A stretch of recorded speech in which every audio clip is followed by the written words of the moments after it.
हरे कृष्ण।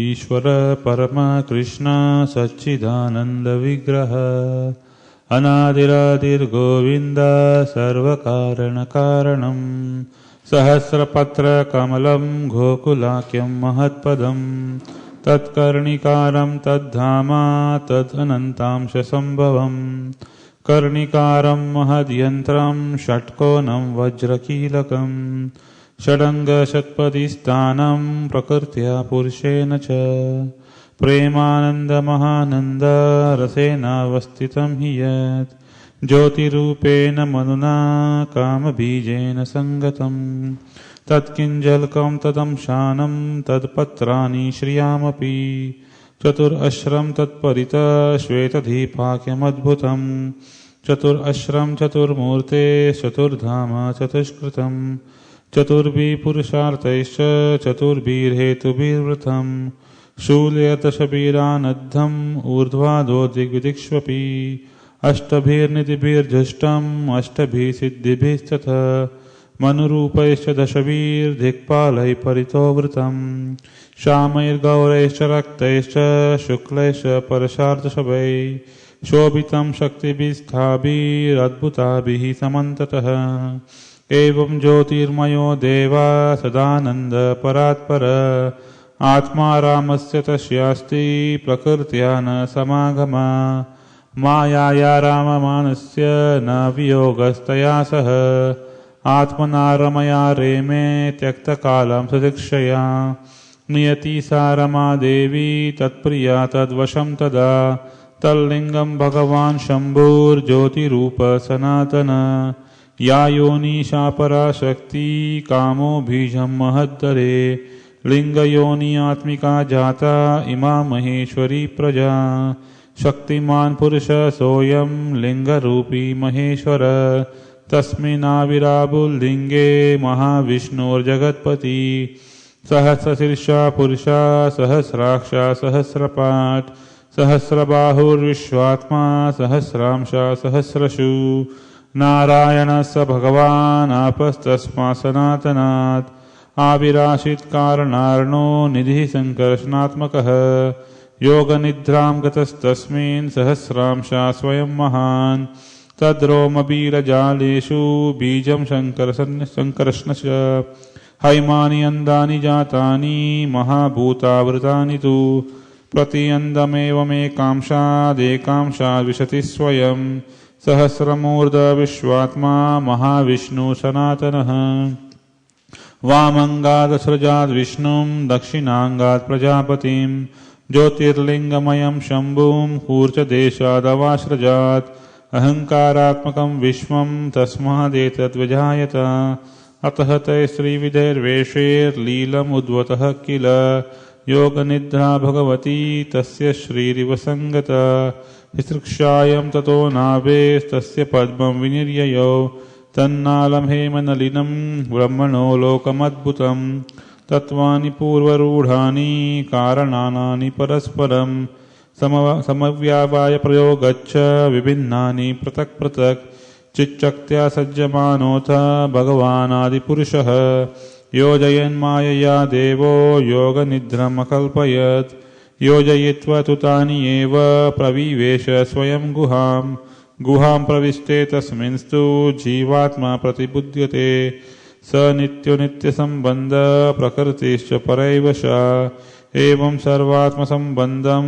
नाभ्यं पद्मं हरेरभूत् तत्र ब्रह्मा भवद्भूयाश्चतुर्वेदी चतुर्मुखा सञ्जातो भगवच्चक्त्या तत्कालं किल चोदिता चितृक्षायं मतिं चक्रे पूर्वसंस्कारसंस्कृता ददर्श केवलं ध्वान्तं नान्यात् किमपि सर्वतः उवाचा पुरतस्तस्मै तस्य दिव्य सरस्वती कामकृष्णाय गोविन्द हे गोपीजन इति अपि वल्लभाय प्रियावहनेर्मन्त्रं ते दाशयति प्रियं तपस्त्वं तप एतेन तव सिद्धिर्भविष्यति अथ तेऽपि ससुचिरं प्रीणन् गोविन्दमव्ययं श्वेतदीपपतिं कृष्णं गोलोकस्थं परात्परं प्रकृत्या गुणरूपिण्या रूपिण्या पर्युपासितं सहस्रदलसम्पन्ने कोटिकिञ्जल्कभ्रमिते भूमिश्चिन्तामणिस्तत्र कर्णिकारे महाशने समासीनं चिदानन्दं ज्योतिरूपं सनातनं शब्दब्रह्ममयं वेणुं वादयन्तं मुखाम्बुजे विलासिनी गणवृतं श्वैश्वर्यंशैरभिष्टुतम् अथ वेणुनिनादस्य त्रयीमूर्तिमयी गति स्फुरन्ति प्रविवेशाशु मुखाब्जनी स्वयंभुव गायत्रीं गायतास्तस्माद् अधिघत्या सरोजजा संस्कृतश्चादिगुणुना द्विजितम् अगमत्ततः त्रय्या प्रभुतो अथ विधिर्विज्ञाता तत्त्वसागरा तुष्टववेदसारेण श्रोत्रनेनानेकेशवम् चिन्तामणि प्रकरशद्मशुकल्पवृक्ष लक्षाव्रतेषु सुरभिरभिपालयन्तम् लक्ष्मीसहस्रशतसम्भ्रमसेव्यमानं गोविन्दमादिपुरुषं तमहं भजामि वेणुं क्वनन्तमरविन्ददलायताक्षां बर्हावतं शमसिताम्बुदसुन्दरङ्गम् कन्दर्पकोटिकमनीयविशेषशोभं गोविन्दमादिपुरुषं तमहं भजामि आलोलचन्द्रकलसद्वनमाल्यवंशी रत्नाङ्गदं प्रणयकेलिकलाविलासम् श्यामं त्रिभङ्गललितं नियताप्रकाशम् गोविन्दमादिपुरुषं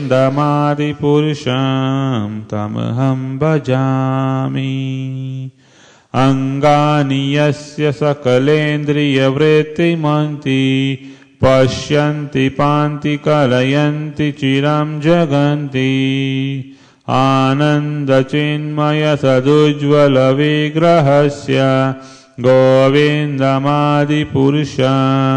तमहं भजामि अद्वैतमच्युतमनादिमनन्तरूपम् आद्यं पुराणपुरुषं नवयौवनं च वेदेषु दुर्लभमदुर्लभमात्मभक्तो गोविन्दमादिपुरुषं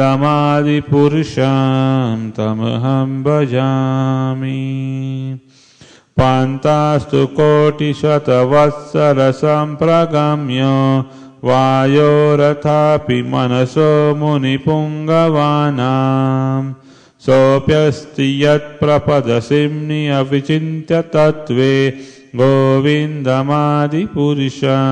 तमहं भजामि एकोऽप्यसौ रचयुतं जगदण्डकोटिं यच्चक्तिरस्ति जगदण्डचयायदन्त अन्दान्तरस्थपरमाणुचयान्तरस्थं गोविन्दमादिपुरुषं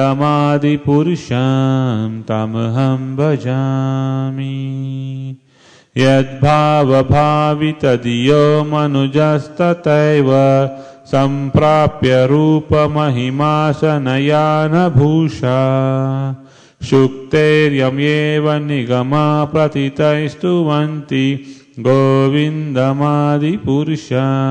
तमहं भजामि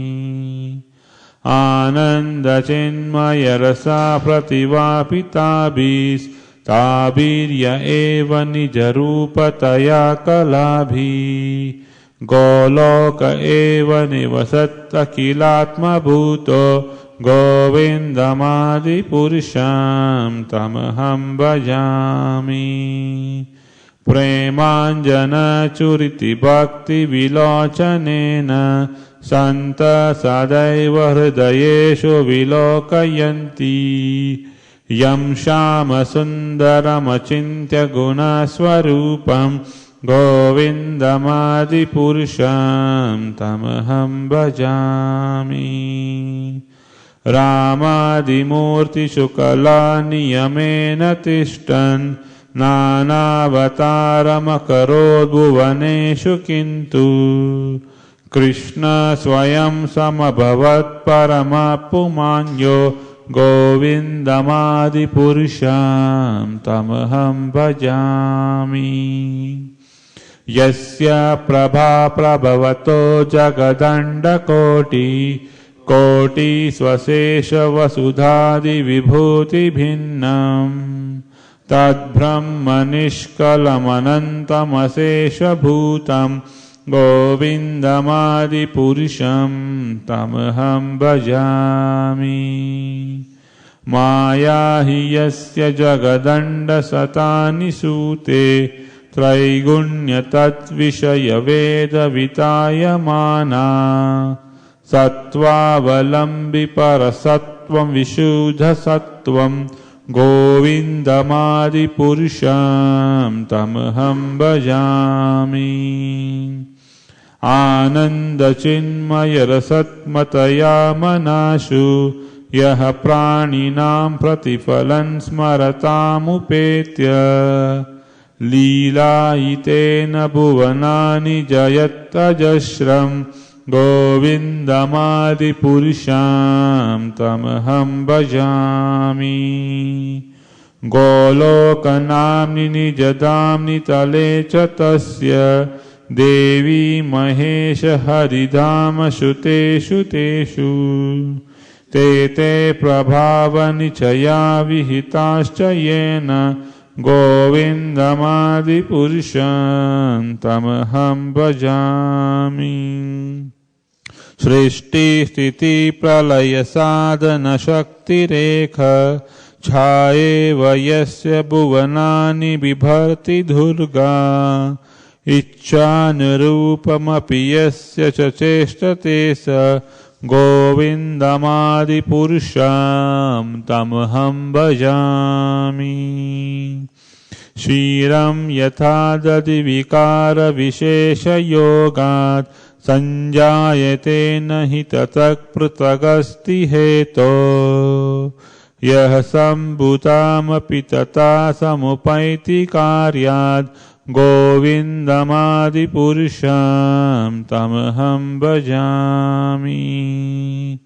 Deeparchireva hi dashantaramabhyupetya Deepayate vivartahetu samana dharma Yastadra eva hi cha vishnutaya vibhati Govindamadi Purusham Tamaham Bhajami. Yah karanarnavajale bhajati sma yoga Nidhamananta jagadanda saromakupa Adhara shaktim avalambya param swamurtim Govindamadi Purusham Tamaham Bhajami. Yasyaika nishvashita kalamatavalambyya Jivanti loma vilaja jagadandanatha Vishnur mahansa hi ayasya kala vishesho Govindamadi Purusham Tamaham Bhajami.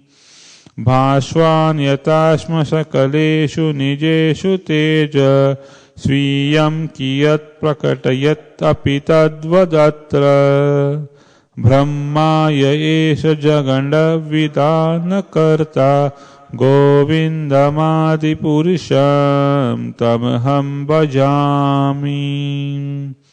Yat pada pallavayugam vinidhaya kumbha Dvandve pranama samaye saganadi raja Vijnan vihantum alamasya jagatrayasya Govindamadi Purusham Tamaham Bhajami.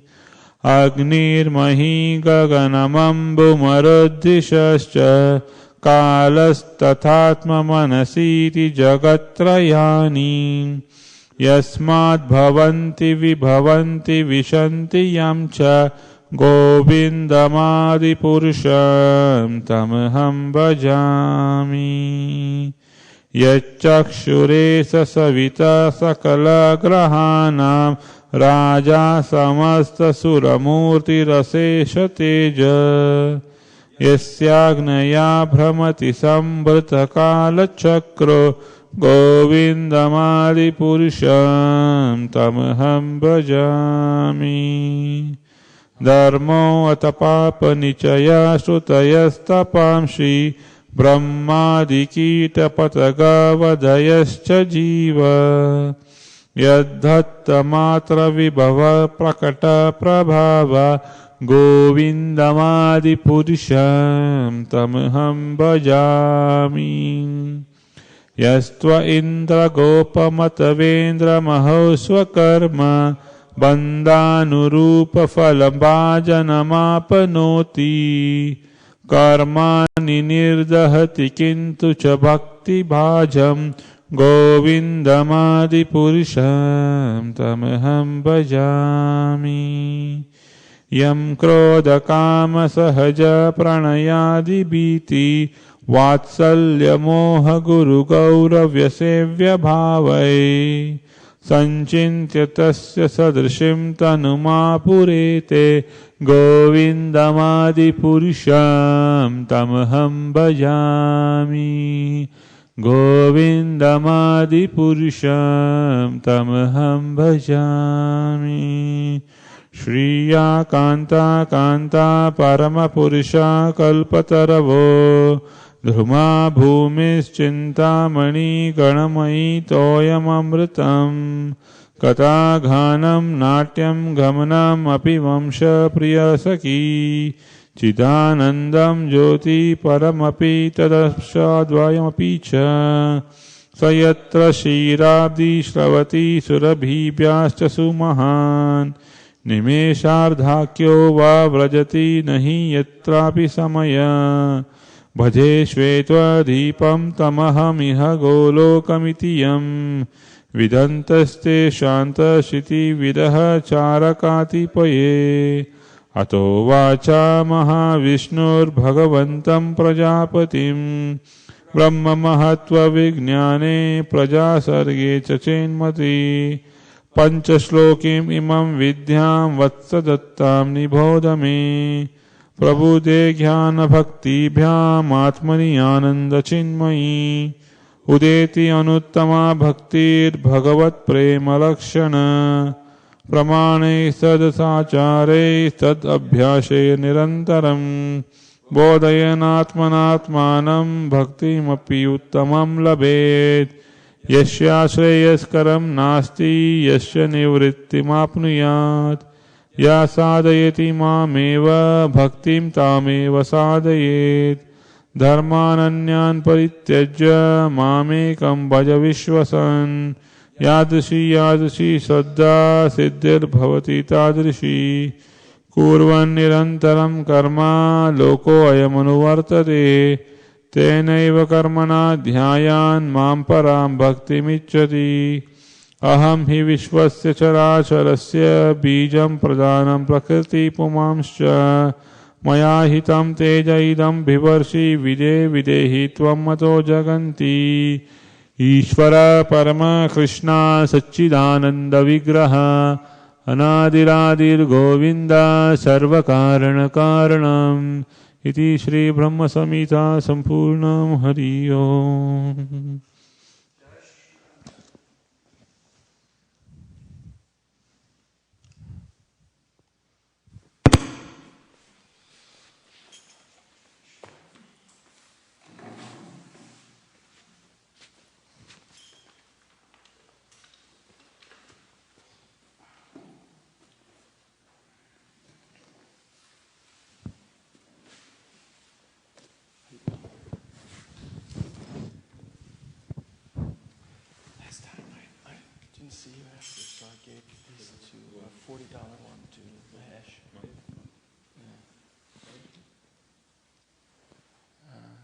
Devotee who comes here, here's $40 check. Maybe he gave to go to the top.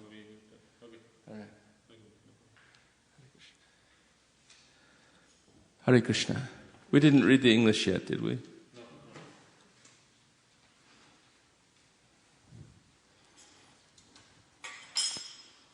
starting a little late today. I apologize for arriving late. Krishna, who is known as Govinda, is the Supreme Godhead. He has an eternal, blissful spiritual body. He is the origin of all. He has no other origin, and he is the prime cause of all causes. The spiritual place of transcendental pastimes of Krishna is portrayed in the second verse. The super-excellent station of Krishna, which is known as Gokula, has thousands of petals and a corolla like that of a lotus, sprouted from a part of his infinitary aspect, the whirl of the leaves being the actual abode of Krishna. The whirl of that transcendental lotus is the realm wherein dwells Krishna. It is a hexagonal figure, the abode of the indwelling, predominated and predominating aspect of the Absolute. Like a diamond, the central supporting figure of self-luminous Krishna stands as the transcendental source of all potencies. The holy name, consisting of 18 transcendental letters, is manifested in a hexagonal figure with sixfold divisions. The whirl of that eternal realm, Gokula, is the hexagonal abode of Krishna. Its petals are the abodes of gopis, who are part and parcel of Krishna, to whom they are most lovingly devoted, and are similar in essence. The petals shine beautifully like so many walls. The extended leaves of that lotus are the garden-like Dhama, that is, spiritual abode of Sri Radhika, the most beloved of Krishna.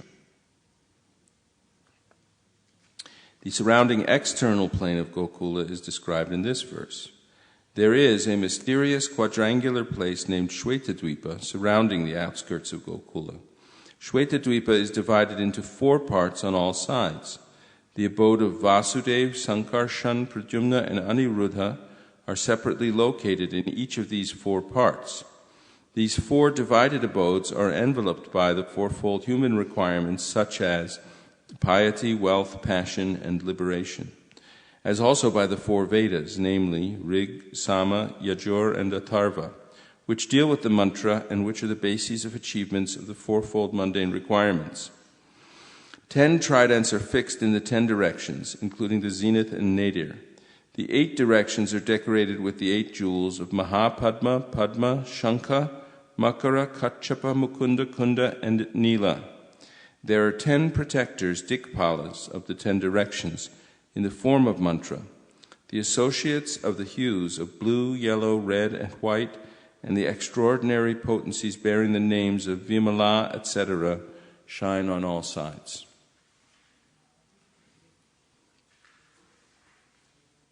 Take the microphone there and...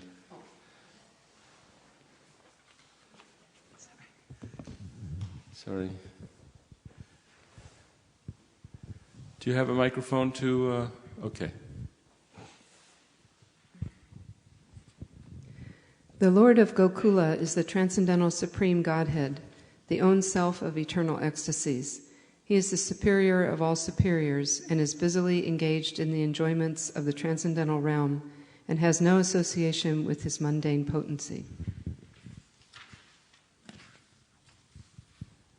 Krishna never consorts with his illusory energy. Still, her connection is not entirely cut off from the absolute truth.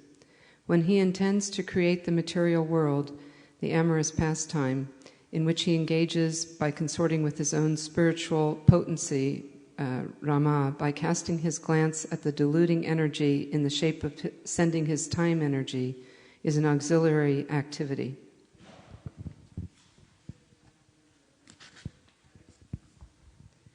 The secondary process of association with Maya is described. Rama Devi, the spiritual chit potency, beloved consort of the Supreme Lord, is the regulatrix of all entities. The divine plenary portion of Krishna creates the mundane world. At creation there appears a divine halo of the nature of his own subjective portion, Swamsha. This halo is divine Shambhu, the masculine symbol or manifested emblem of the Supreme Lord. This halo is the dim twilight reflection of the supreme eternal effulgence. This masculine symbol is the subjective portion of divinity who functions as progenitor of the mundane world, subject to the supreme regulatrix, Niyati. The conceiving potency in regard to mundane creation makes her appearance out of the supreme regulatrix. She is Maya, the limited, non-absolute, apara potency, the symbol of mundane feminine productivity. The intercourse of these two brings forth the faculty of perverted cognition, the reflection of the seed of the procreative desire of the Supreme Lord.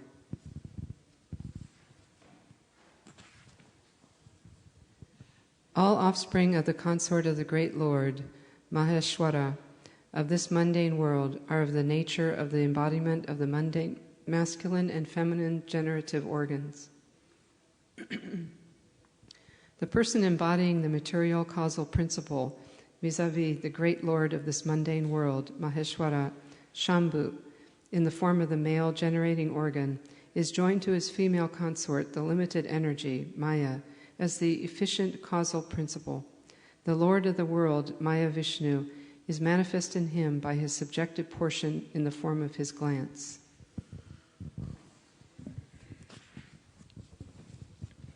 The Lord of the mundane world, Mahavishnu, possesses thousands of heads, eyes, hands. He is the source of thousands of avatars in his thousands of subjective portions.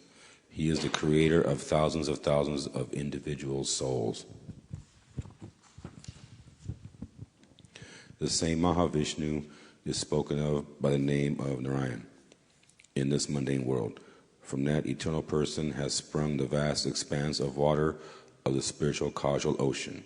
The subjective portion of Shankarshan, who abides in the Parivyoma, the above Supreme Purusha, with thousands of subjective portions, reposes in the state of divine sleep, Yoga Nidra, in the waters of the spiritual causal ocean. The spiritual seeds of Shankarshan, existing in the pores of the skin of Mahavishnu, are born as so many golden sperms. These sperms are covered with 5 great elements. The same Mahavishnu entered into each universe as his own separate subjective portions. The divine portions that entered into each universe are possessed of his majestic extensions. That is, they are the eternal universal soul Mahavishnu, possessing thousands of heads. The same Mahavishnu created Vishnu from his left limb, Brahma, the first progenitor of beings, from his right limb, and from the space between his 2 eyebrows, Shambhu, the divine masculine manifested halo. The function of Shambhu in relation to jivas is that this universe, enshrining the mundane egotistic principle, has originated from Shambhu. Thereupon, the same great personal Godhead, assuming the threefold forms of Vishnu, Prajapati, and Shambhu, entering into the mundane universe, plays the pastimes of preservation, creation, and destruction of this world. This pastime is contained in the mundane world. Hence, it being perverted, the Supreme Lord, identical with Mahavishnu, prefers to consort with the goddess Yoga Nidra, the constituent of his own spiritual chit potency, full of the ecstatic trance of eternal bliss appertaining to his own divine personality. When Vishnu, lying in the ocean of milk, wills to create this universe, a golden lotus springs from his navel pit. The golden lotus with its stem is the abode of Brahma, representing Brahma Loka or Satya Loka. Before their conglomeration, the primary elements in their nascent state remained originally separate entities. Non-application of the conglomerating process is the cause of their separate existence. Divine Mahavishnu, primal Godhead, through association with his own spiritual chit potency, moved Maya, and by the application of the conglomerating principle, created those different entities in their state of cooperation. And after that, he himself consorted with Yoga Nidra by way of his eternal dalliance with his spiritual chit potency. By conglomerating all those separate entities, he manifested the innumerable mundane universes, and himself entered into the inmost recess of every extended conglomerate, Virad Vigraha. At that time, those jivas who had lain dormant during the cataclysm were awakened.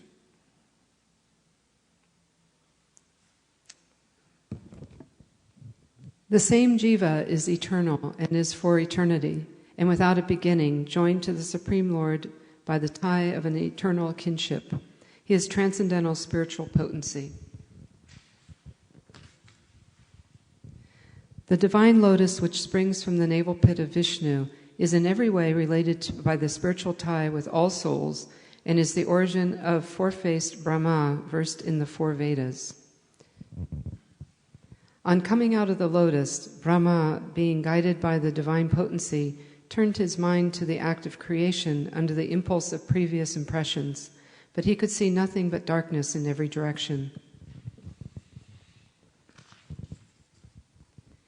Then the goddess of learning, Saraswati, the divine consort of the Supreme Lord, said thus to Brahma, who saw nothing but gloom in all directions, "O Brahma, this mantra, vis-a-vis Krim, Krishnaya, Govindaya, Gopi Jana, Vallabhaya, Swaha, will assuredly fulfill your heart's desire.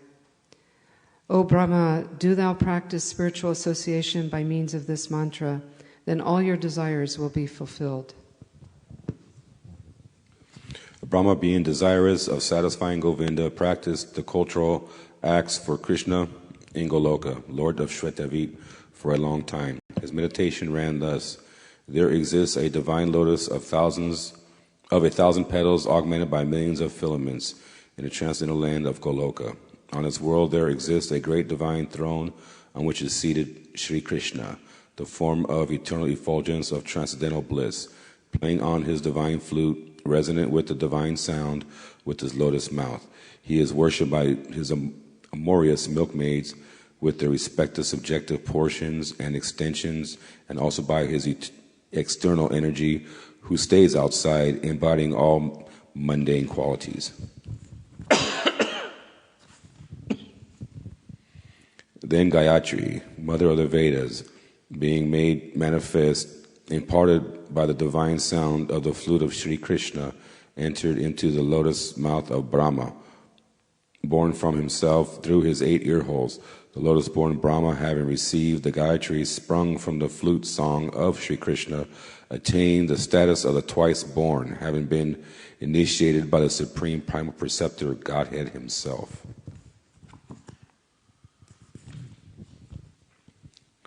Enlightened by the recollection of the Gayatri embodying the 3 Vedas, Brahma became acquainted with the expanse of the ocean of truth. Then he worshipped Sri Krishna, the essence of all Vedas, with this hymn.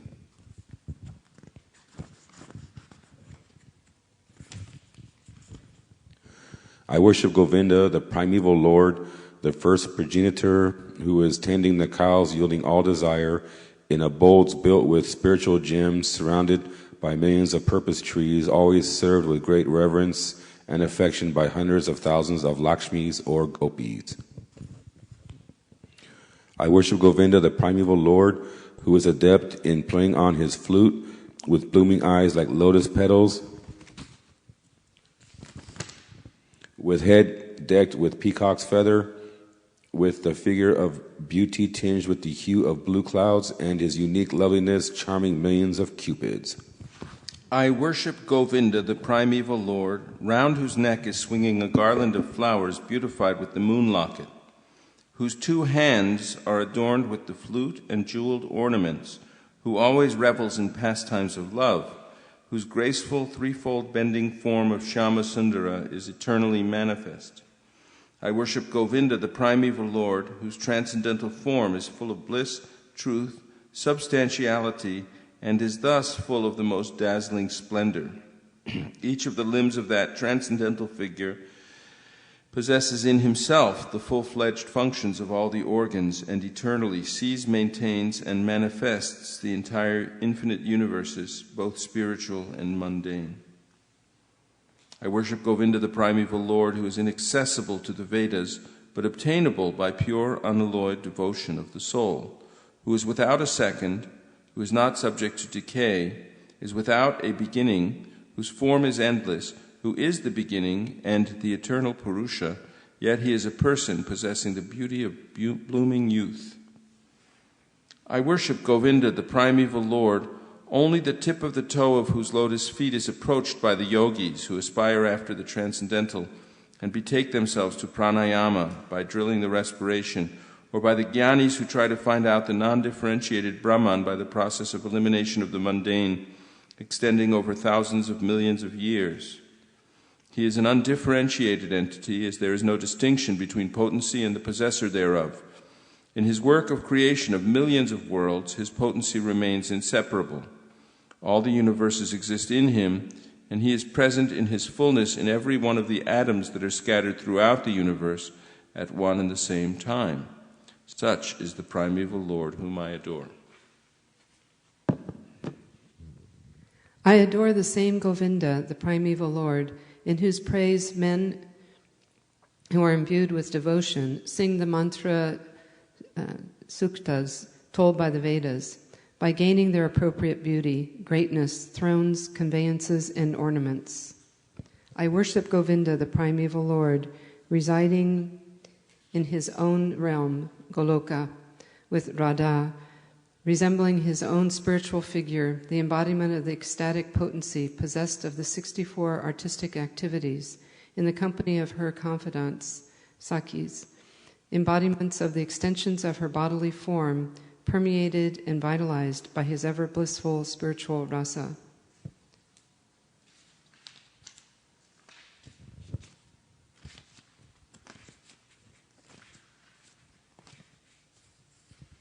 I worship Govinda, the primeval Lord, who is Shyama Sundara, Krishna himself with inconceivable, innumerable attributes, whom the pure devotees see in their heart of hearts with the eye of devotion tinged with the salve of love. I worship Govinda, the primeval Lord, who manifested himself personally as Krishna, and the different avatars in the world in the forms of Rama, Nrsimha, Vamana, etc., as his subjective portions. I worship Govinda, the primeval Lord, whose effulgence is the source of the non-differentiated Brahman mentioned in the Upanishads, being differentiated from the infinity of glories of the mundane universe, appears as the indivisible, infinite, limitless truth. I worship Govinda, the primeval Lord, who is the absolute substantive principle, being the ultimate entity in the form of the support of all existence, whose external potency embodies the threefold mundane qualities, sattva, rajas, and tamas, and diffuses the Vedic knowledge regarding the mundane world. I worship Govinda, the primeval Lord, whose glory ever triumphantly dominates the mundane world by the activity of his own pastimes, being reflected in the mind of recollecting souls as a transcendental entity of ever blissful cognitive rasa. Lowest of all is located Devidam, the mundane world. Next above it is Maheshdam, the abode of Mahesh. Above Maheshdam is placed Haridam, the abode of Hari. And above them all is located Krishna's own realm named Goloka. I adore the primeval Lord Govinda, who has allotted their respective authorities to the rulers of those graded realms.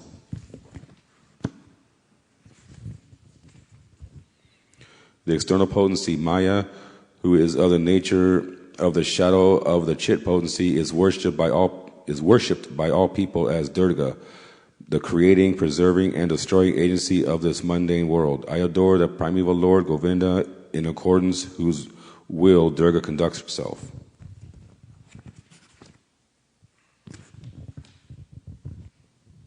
Just as milk is transformed into curd by the action of acids, but yet the effect curd is neither the same as nor different from its cause, that is milk, so I adore the primeval Lord Govinda, of whom the state of Shambhu is a transformation for the performance of the work of destruction. The light of one candle being communicated to other candles, although it burns separately in them, is the same in its quality. I adore the primeval Lord Govinda, who exhibits himself equally in the same mobile manner in his various manifestations.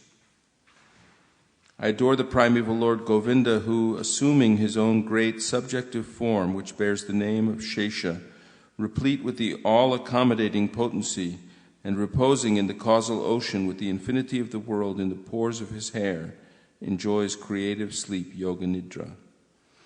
Brahma and other lords of the mundane worlds, appearing from the pores of hair of Mahavishnu, remain alive as long as the duration of one exhalation of the latter Mahavishnu. I adore the primeval Lord Govinda, of whose subjective personality Mahavishnu is the portion of portion. I adore the primeval Lord Govinda, from whom the separated subjective portion Brahma receives his power for the regulation of the mundane world, just as the sun manifests some portion of his own light in all the effulgent gems that bear the names of Surya, Kanta, etc. I adore the primeval Lord Govinda, whose lotus feet are always held by Ganesh upon the pair of tumuli protruding from his elephant head, in order to obtain power for his function of destroying all the obstacles on the path of progress of the three worlds. The three worlds are composed of the 9 elements, vis-a-vis fire, earth, ether, water, air, direction, time, soul, and mind. I adore the primeval Lord Govinda, from whom they originate, in whom they exist, and into whom they enter at the time of the universal cataclysm.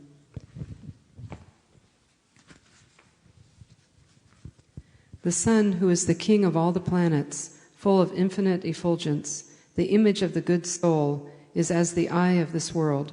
I adore the primeval Lord Govinda, in pursuance of whose order the sun performs his journey, mounting the wheel of time. I adore the primeval Lord Govinda, by whose conferred power are maintained the manifested potencies that are found to exist of all virtues, all vices, the Vedas, the penances, and all jivas, from Brahma to the meanest insect. I adore the primeval Lord Govinda, who burns up to their roots all fruitive activities of those who are imbued with devotion and impartially ordains for each the due enjoyment of the fruits of one's activities, of all those who walk in the path of work in accordance with the chain of their previously performed works, no less in the case of the tiny insect that bears the name of Indragopa than in that of Indra, king of the Devas.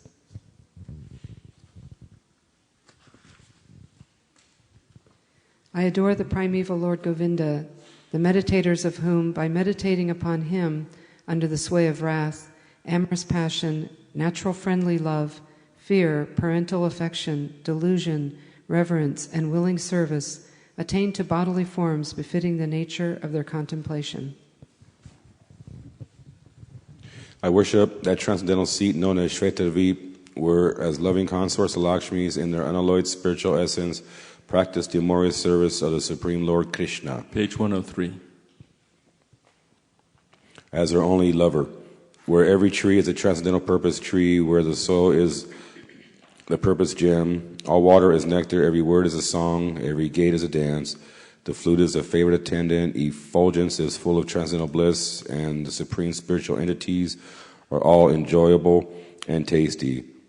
Where numberless milk cows always emit transcendental oceans of milk, where there is eternal existence of transcendental time, who is ever present and without past or future, and hence is not subject to the quality of passing away even for the space of half a moment.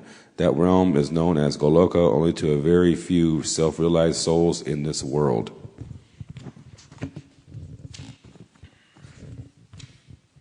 On hearing these hymns containing the essence of the truth, the Supreme Lord Krishna said to Brahma, Brahma, if you experience the inclination to create offspring by being endowed with the real knowledge of the glory of Godhead, listen, my beloved, from me to this science set forth in the following 5 shlokas. When the pure spiritual experience is excited by means of cognition and service bhakti, super excellent unalloyed devotion characterized by love for Godhead is awakened towards Krishna, the beloved of all souls.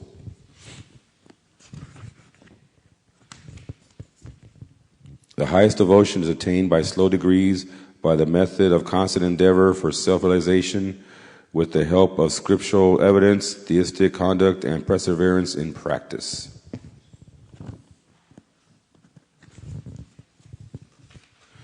These preliminary practices of devotion, sadhana bhakti, are conducive to the realization of love and devotion. Love and devotion, than whom there is no superior well-being, who goes hand in hand with the attainment of the exclusive state of supreme bliss, and who can lead to myself. You want to take the last two? Here's a microphone. Abandoning all the meritorious performances, serve me with faith. The realization will correspond to the nature of one's faith. The people of the world act ceaselessly in pursuance of some ideal. By meditating on me, by means of those deeds, one will obtain devotion characterized by love in the shape of supreme service.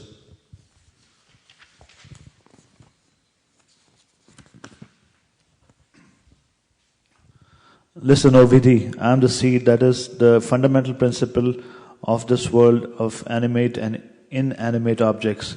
I am the pradhana, the substance of matter.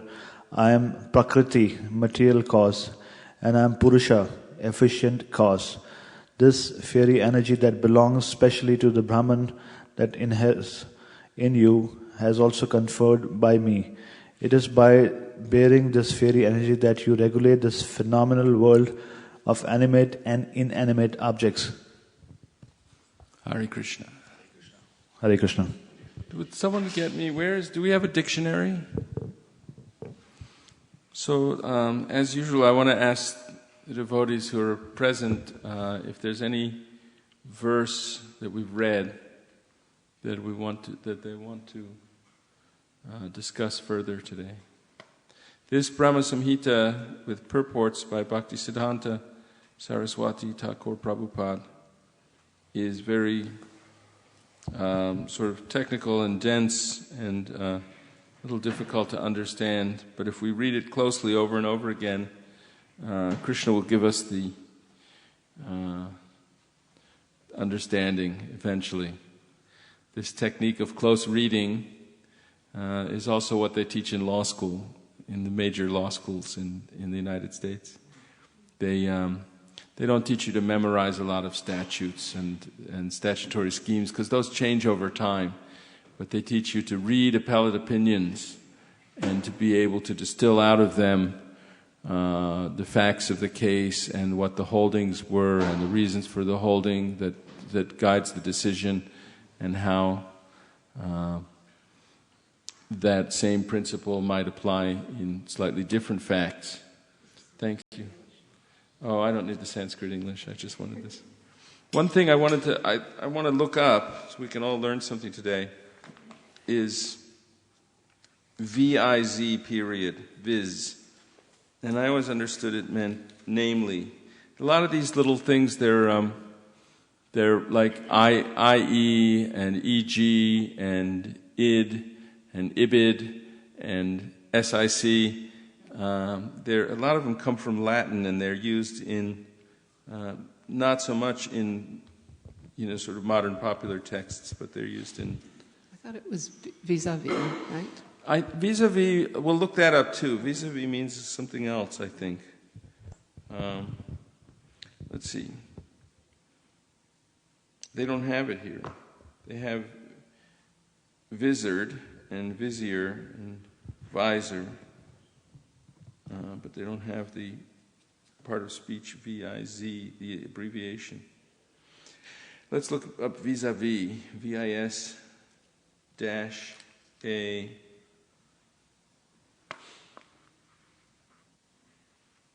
Vishnu, Hinduism, the chief deity worshipped by the Vaishnava and the second member of the Trinity, including also Brahma and Shiva. That's what they say about that. Let's see. Vis-a-vis, plural vis-a-vis, one of two persons or things opposite or corresponding to the other, counterpart. Adverb, face to face. Preposition, opposite to. Compared with, in relation to. And it's from the French, it means face to face. Vis-a-vis. So this dictionary doesn't have V-I-Z. I think V-I-Z is something different. It's usually, at least that's the way we used it in law school, that it meant namely. or to wit, blah, blah, blah. All right, we'll have to look it up in a different dictionary. So what verse, does anybody have a verse from yes, Chittahari Prabhu.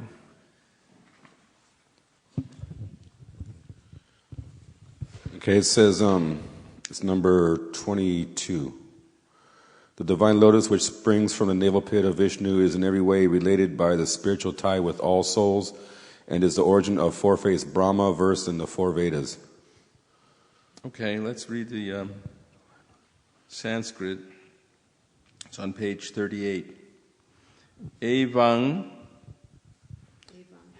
Sarvatma Sambandham Evang Sarvatma Sambandham Nabhyang Padmang Harer Abhut Nabhyang Padmang Harer Abhut Tatra Brahma Bhavad Bhuyash Tatra Brahma Bhavad Bhuyash Chaturvedi Chaturmukhaha Chaturvedi Chaturmukhaha Evang Sarvatma Sambandhang Nabhyang Padmang Harer Abhut Tatra Brahma Bhavad Bhuyash Chaturvedi Chaturmukhaha. Word meanings. Evam, thus. Sarva Atma, with all souls. Sambandham, related. Nabhyam, from the navel. Padmam, a lotus. Harehe, of Vishnu. Abhut, sprung up. Tatra, there. Brahma,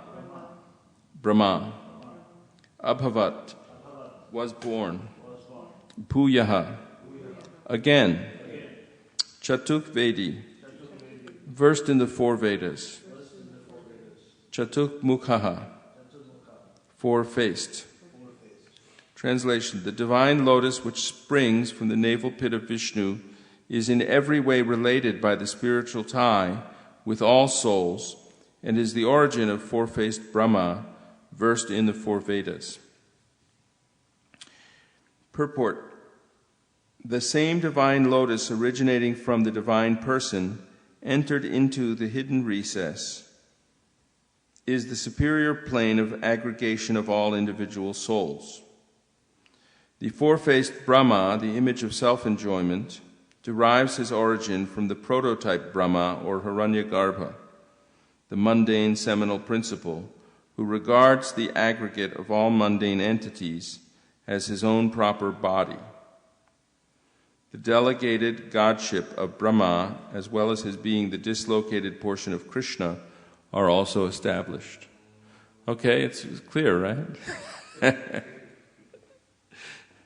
There is, in the third canto of Srimad Bhagavatam, we can read that today, chapter, I believe it's chapter 8, talks about the birth of Lord Brahma from this lotus flower. And if you get the third canto, part 1, so what it's saying here is that the lotus that grows out of the navel of Garbhodakshai Vishnu is actually the aggregate of all the jivas who are taking birth in the material world. And let's just read it sentence by sentence. The same divine lotus originating from the divine person entered into the hidden recess. Okay, so the divine person entered into the hidden recess is Garbhodakshai Vishnu. In the previous verse, it talked about how, two verses before. It says, by conglomerating all those separate entities, he manifested the innumerable mundane universes, and himself entered into the inmost recess of every extended conglomerate, Virad Vigraha. At that time, those jivas who had lain dormant during the cataclysm were awakened. So these are the different Purushas. The Purusha Mahavishnu, the first avatar, exhales all the universes from the pores of his skin, and then when he inhales, they're destroyed. And the second Purusha enters into each one of the universes, and from him the lotus grows from the navel. The lotus springs from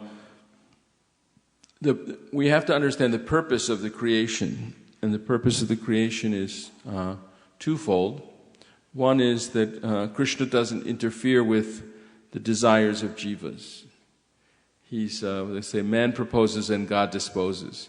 If the jiva wants something that's not really his duty, if he wants to do something that's not really his duty is to serve Krishna. But if he wants to do something which is not really his duty, that is, he wants to serve his own senses, or he wants to be like Krishna, he misapplies his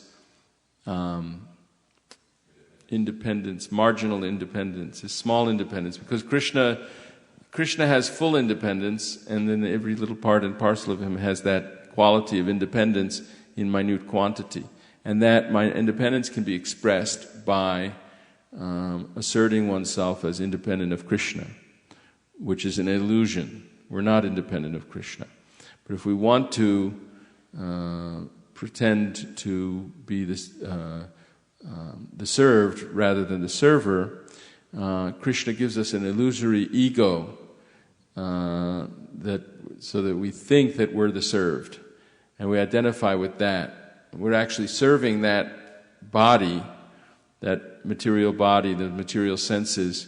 We're actually serving them under the impression that they're us, and that we're being served in sense gratification. So Krishna doesn't interfere with that desire, rather he facilitates that by allowing us to be put under the control of his material energy and engage in karma and have to die and suffer and be reborn over and over again. And so that's one purpose of the universe. The one purpose of the creation is that he's giving an opportunity for the jivas who are misusing their independence to act out their desires, their illusory desires of material activity.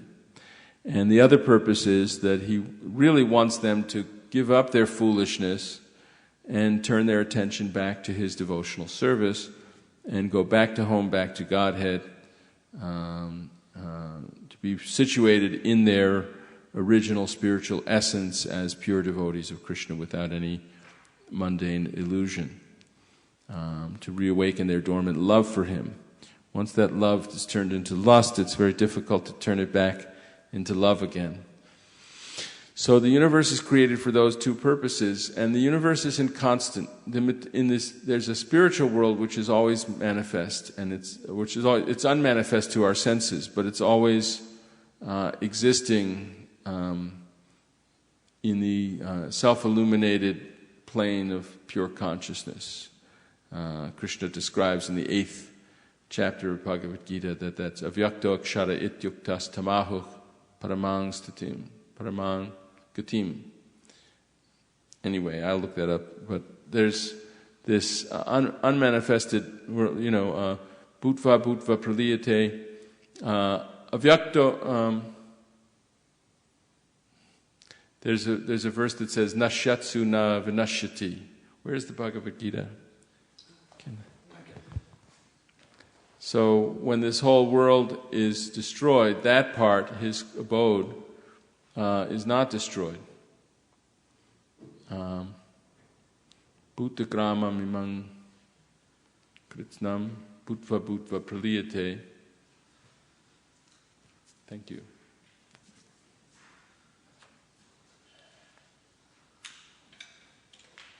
Let's see, chapter 8, Attaining the Supreme. Parastasmat tu bhavonyo avyakto vyaktat sanatanaha yaksa sarveshu bhuteshu nashyatsu na vinashyati. Yet there is another unmanifest nature which is eternal and is transcendental to this manifested and unmanifested matter. So before he was describing how the material world is sometimes manifested and sometimes destroyed again. But now he's saying that there's another world. It is supreme and it is never annihilated. When all this world is annihilated, that part remains as it is. The next verse.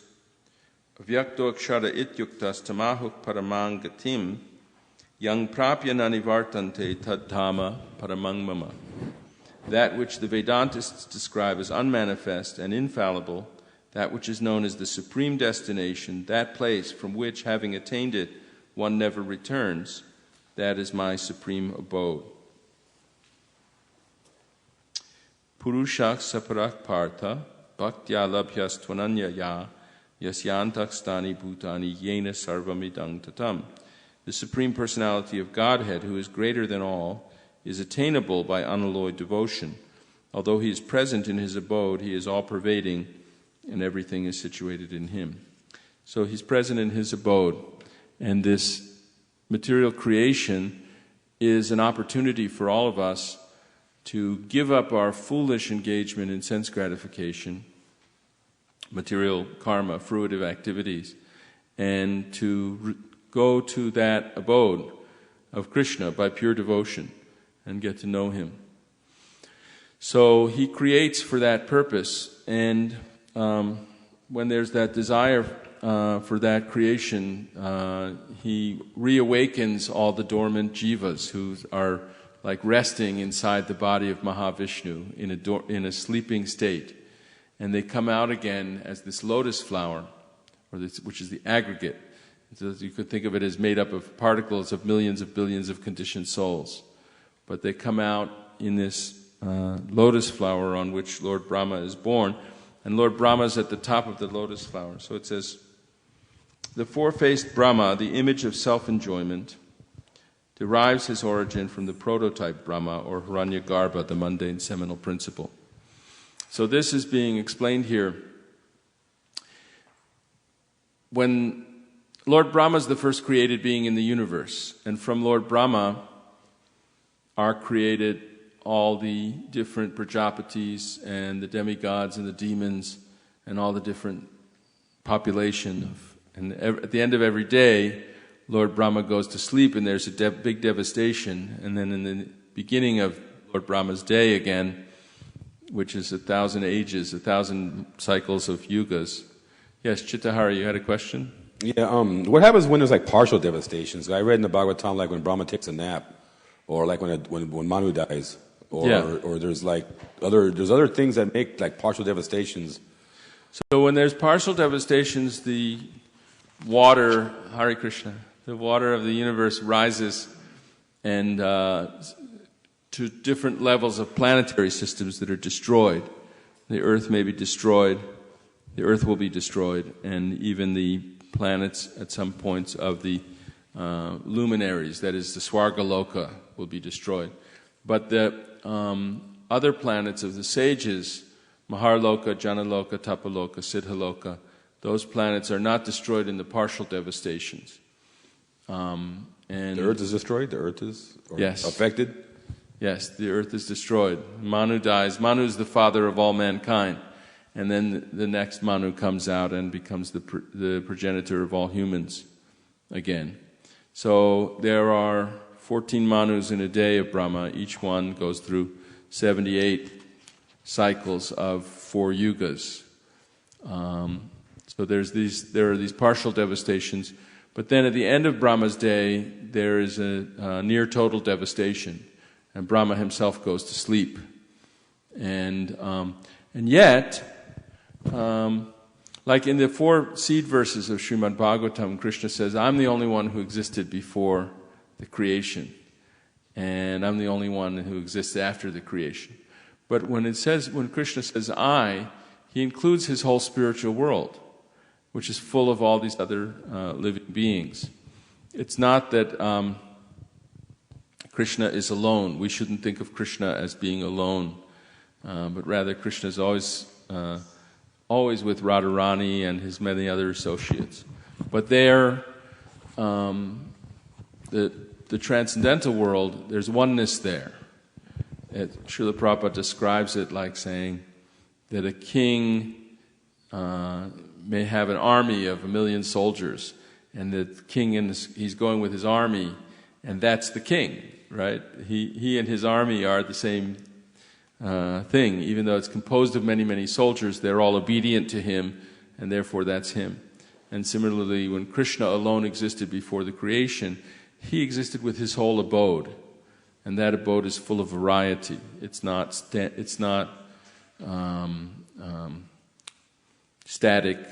and it's not like just simply homogeneous. It's not boring at all. It's full of like excitement and energy and life, but it's not material. It's all centered on Krishna. So your question again was, okay, about partial devastation. So at the end of these major devastations, then Brahma goes to sleep. And then at the end of the universe, Brahma actually dies and goes back into unless he goes back to Godhead, he'll go back into the body of Mahavishnu with the other souls. But there's Brahma not just in this universe, but in many universes. The principle of Brahma is an eternal principle. Brahma, the individual person, is usually some qualified jiva will take the role to act as Brahma. And if there's not a qualified jiva available, because there's millions and millions of universes, sometimes Krishna himself will take that role. Brahma is one of the guna avatars. So Brahma, Vishnu, and Shiva are the lords of the 3 material gunas. And so here they call Brahma the image of self-enjoyment. That is, he's the lord of the mode of passion, and the mode of passion by nature is characterized by activity for increasing one's enjoyment. And so it says that he derives his origin from the prototype Brahma, or Hiranyagarbha. That means that even when Brahma doesn't exist, there's a prototype Brahma who is, the personality of Godhead in his original form of the mode of passion, the guna avatar of the mode of passion, and then he gives that post to a particular soul who's ready to act as Brahma in the universe. How about the related by their spiritual tie with all souls? Okay, we're getting there. We're getting there. It's so even when Brahma doesn't exist, the principle of Brahma exists. And even like there are stories in the Puranas, in the Srimad Bhagavatam, there are stories of how Lord Shiva is born. But we shouldn't think that before that there was no Shiva, because everything goes in cycles over and over again. And Shiva is necessary for even the creation of the false ego, from which all the material ingredients are born. So it's not that. So we read in the Bhagavatam the explanations of creation, and we read how Lord Brahma gives birth to different Prajapatis who give birth to different demigods. But at the same time, before even that happens, the ingredients are created, like false ego and fire and earth and water are created, and they're created along with their controlling deities. Fire can't exist without Agni. And yet Agni is born later, right? And there are different Agnis after different partial devastations. But the principle of Agni is there as the controlling deity of fire, or the principle of the sun is there as the controlling deity of the sense of form and vision, seeing forms, without which. So this is all explained in the Bhagavatam. It's a subtle science. It's not just a a simple history story, but it's also a deep philosophical story of how everything is created based on consciousness being primary. And so the different elements are related to the sense that perceives them, and they're also related to the controlling deity who makes perception of the elements possible.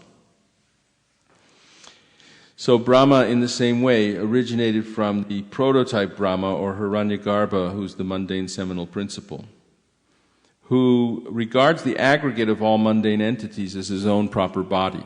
So now we're getting to what you're asking. That Lord Brahma is so great that we can't conceive of Brahma's consciousness.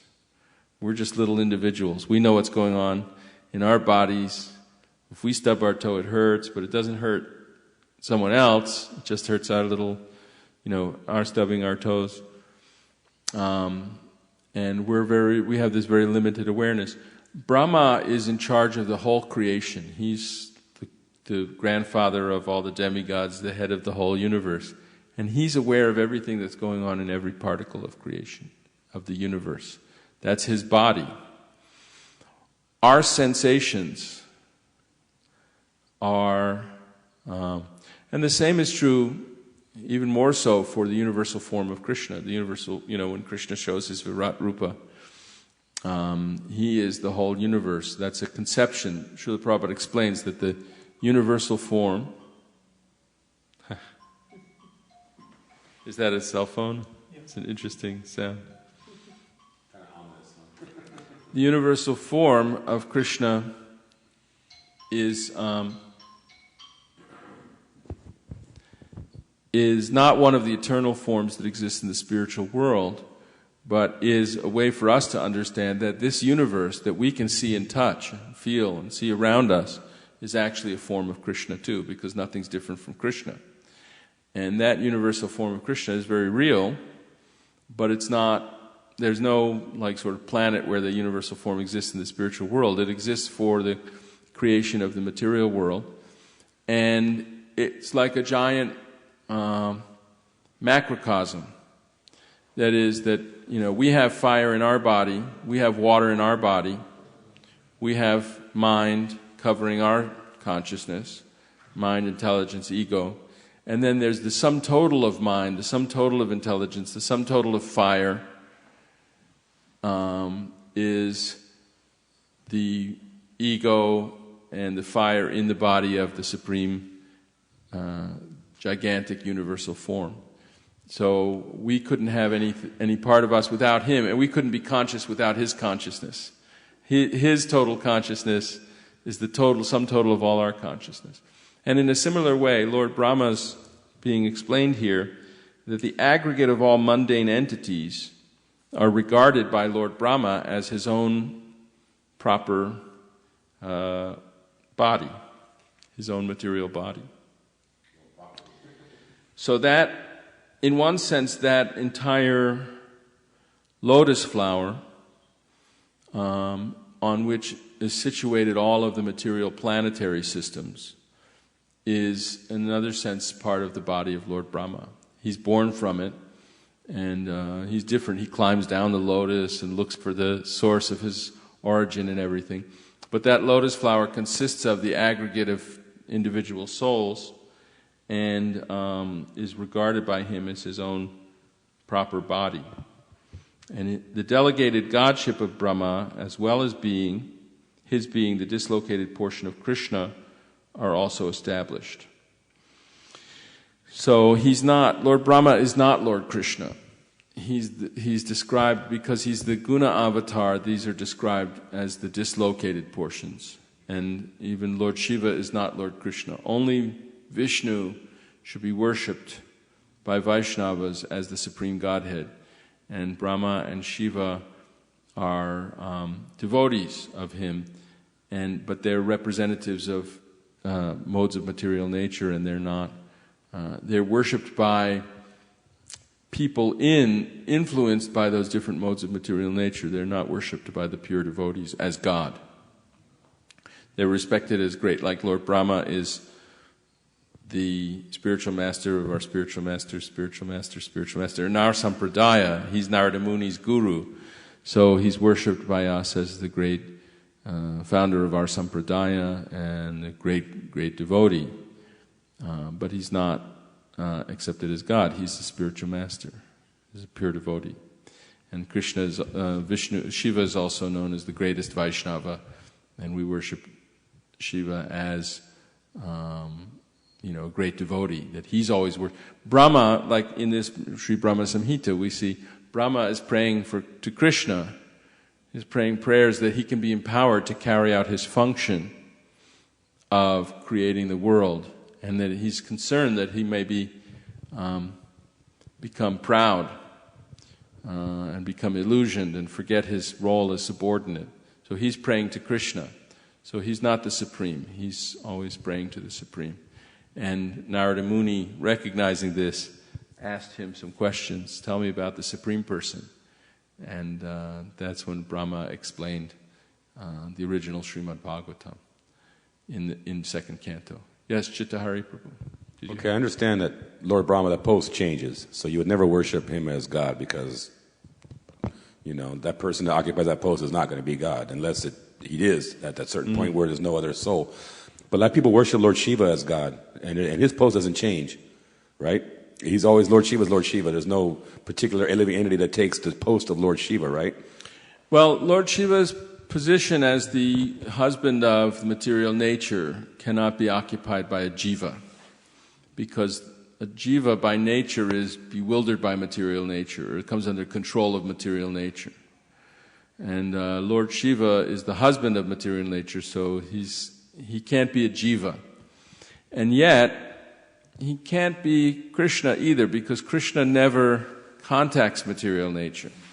Otherwise, material nature would not be material. It would be connected to Krishna. So, that's described in another verse of Brahma Samhita, that just as milk is transformed into curd by the action of acids, similarly, but it's still milk. It's just milk in a different form, because it's in contact with acid.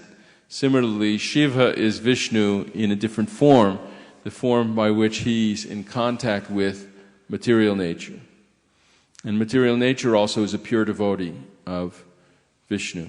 So these different devotees of Vishnu are like his limbs, and they're non-different from him when they're functioning as his instruments attached to him. But if we want to identify and isolate them and see them in their separate,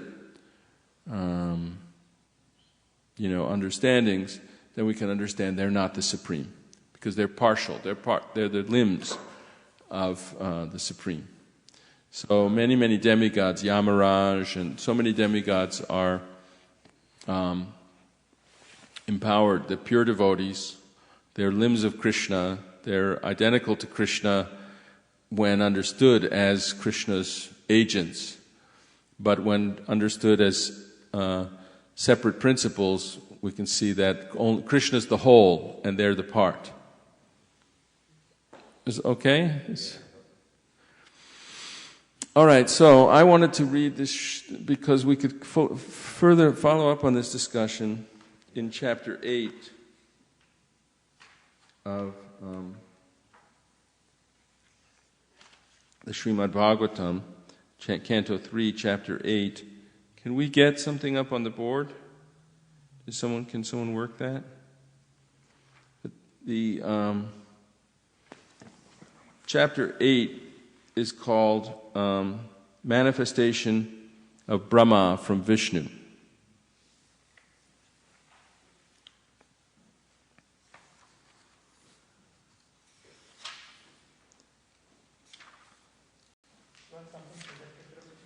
So let me find a verse that I want to put up there today.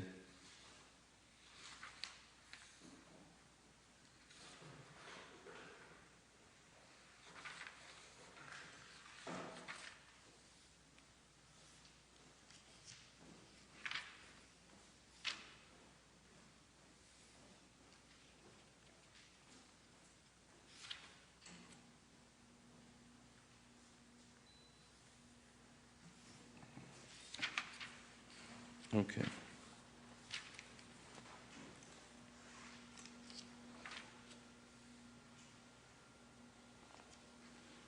Wait.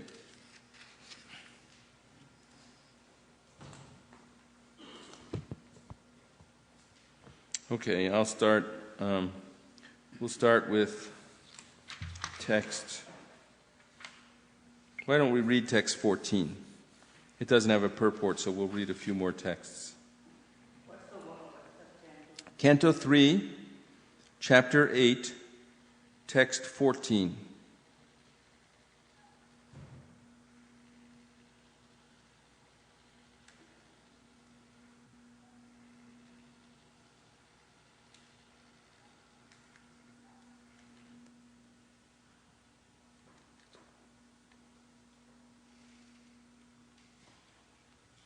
Actually, why don't we start with 13? Let's start with 13. And then we'll read several verses. Sorry about that. We'll read several verses till we get to a purport. Or maybe some more. So we should all read the whole Srimad Bhagavatam and read it carefully. Read it every day and read it carefully. And it takes some time of submissive hearing. Submissive and regular hearing to like sink in and then become clear.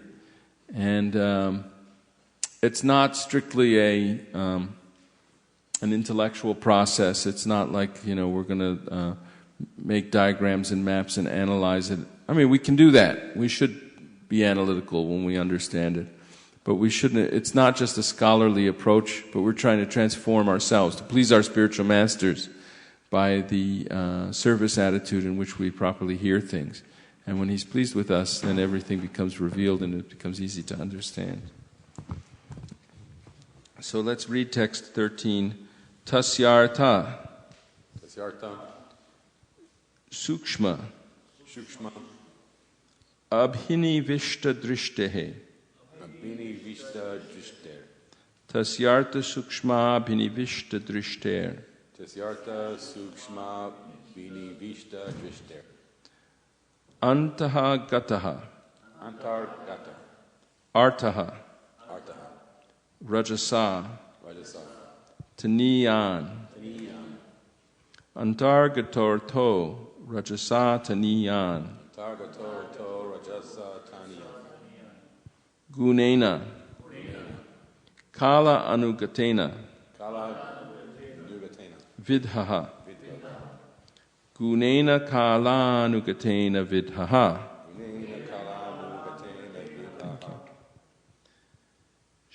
Susyangs. Susyangs. Sorry. Susyangs. Tadabidyataha. Let's go. Tada. Abhidyata. Nabhideshat. Susyangs tada vidyata nabhideshat. Tasyartha sukshma binivishta drishter. Antargatorto rajasataniyan.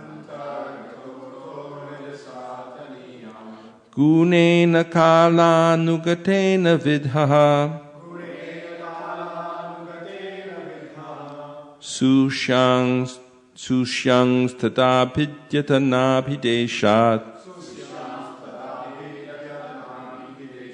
Tasyartha sukshma binivishta drishter. Antargatorto rajasataniyan. Gunena kala nugatena vidhaha. Susyangs tata vidyata nabhideshat.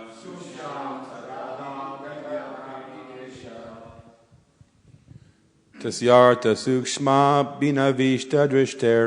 tasyartha sukshma binavishta drishter Antargato rajasataniyam antargatortho rajasataniyan Gunena kala nugatena vidhaha gunena kala nugatena vidhaha Sushyam tabat hidyata nipideshat sushyang statabhidyata nabhideshat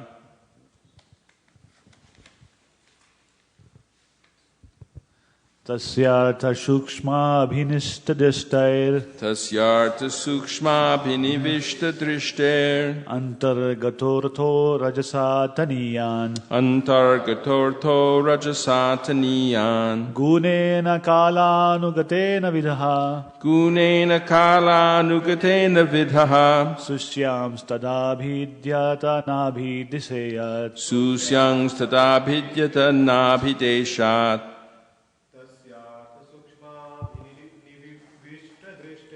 tasyartha sukshma binivishta drishter Antargatortho rajasataniyan antargatortho rajasataniyan Gunena kalanugatena vidhaha gunena kala nugatena vidhaha Susyam stadabhidyata nabhideshat sushyang sthatabhidyata nabhideshat.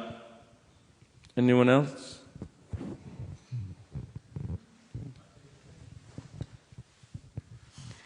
Tasyartha sukshma bhivinishta tasyartha sukshma binivishta drishter antargatortho rajasataniyan antargatortho rajasataniyan gunena kalanugatena viddaha gunena kala nugatena vidhaha sushyam stada abhidayata nabhideshta sushyang stadabhidyata nabhideshat tasya his artha subject sukshma subtle abhinivishta drishtahe of one whose attention was fixed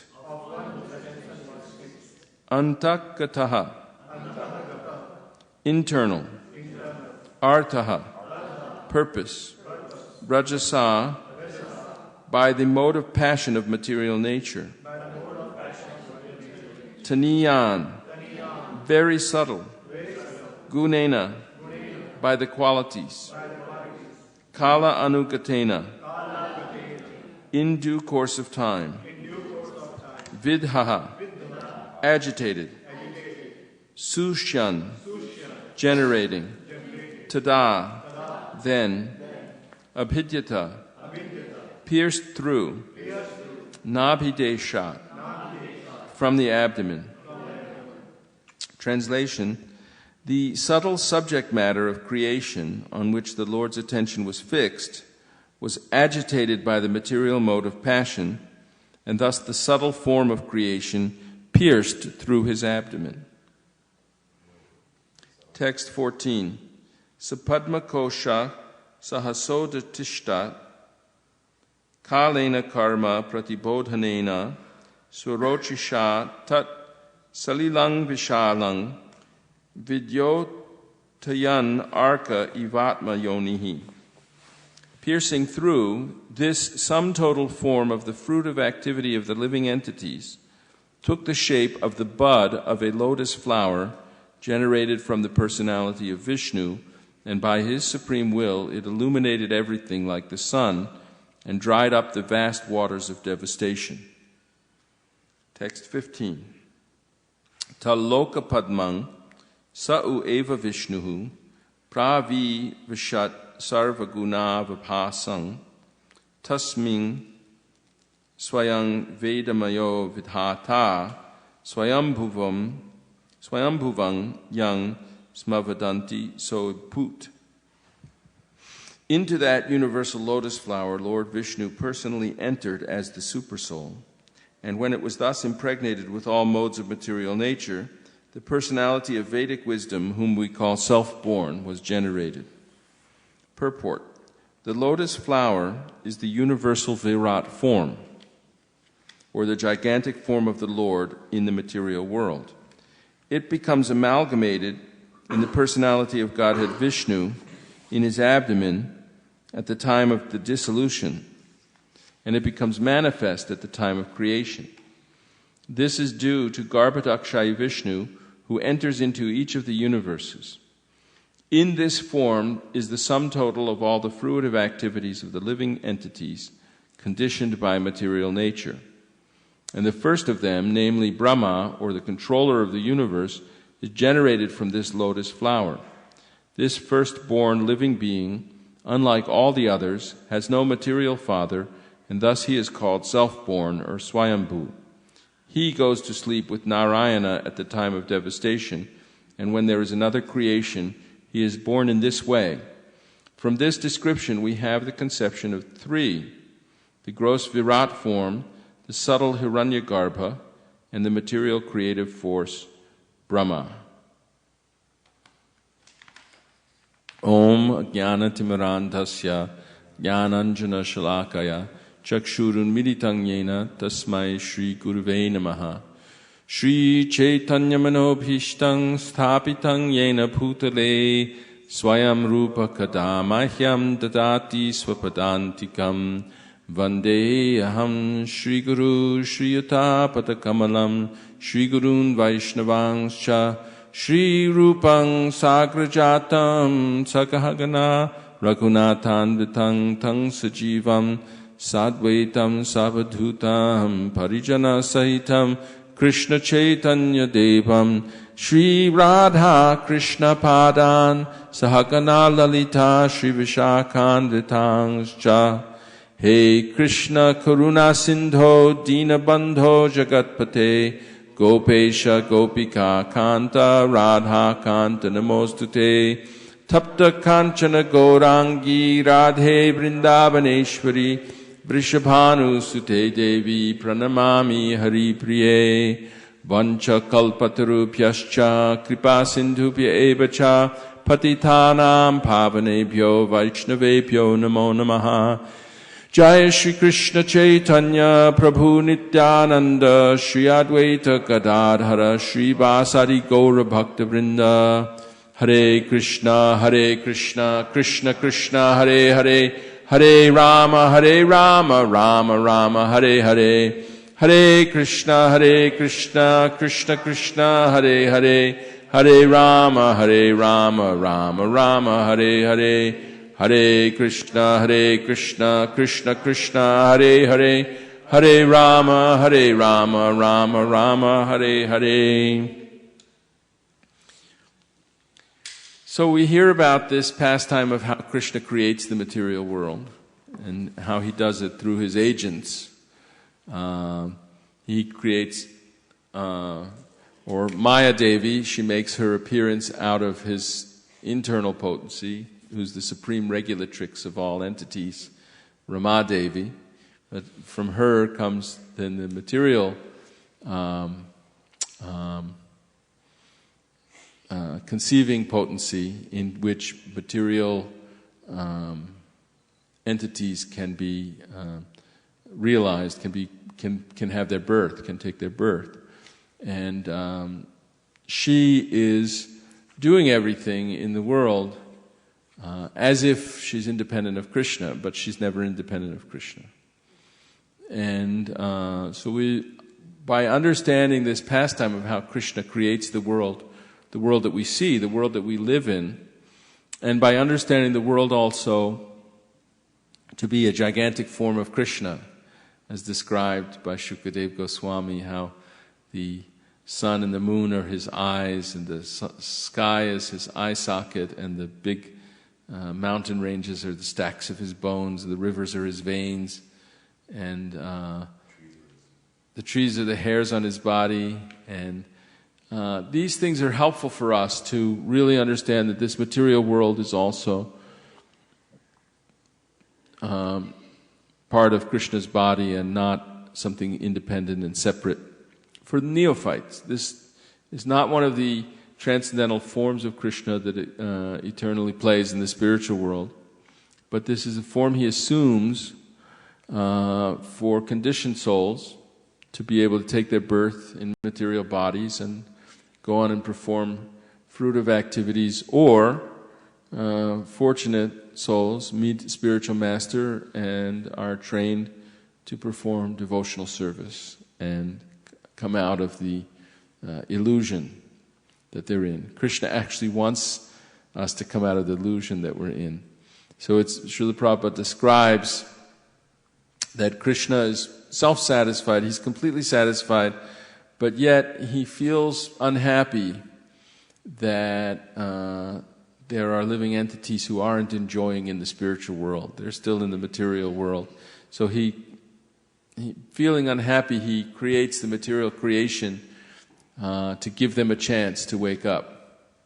Srila Prabhupada says a man with many wives, he may be enjoying with some wives, but he wants the other wives to wake up so they can enjoy too.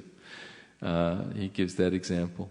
So that's why as servants of this disciplic succession, the spiritual master and the previous acharyas, we're sent on this mission to distribute books and to go out and reach people and tell them, hey, chant Hare Krishna. Experience what it's like to chant Hare Krishna. Experience what it's like to perform devotional service and come to the temple and see the beautiful deities and how they're being worshipped. Because Krishna wants this.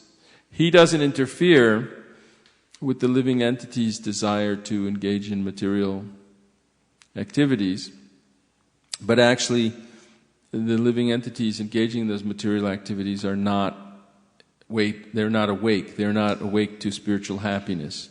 They're experiencing very little sort of illusory reflection of happiness called material happiness, and they're also always being defeated by time.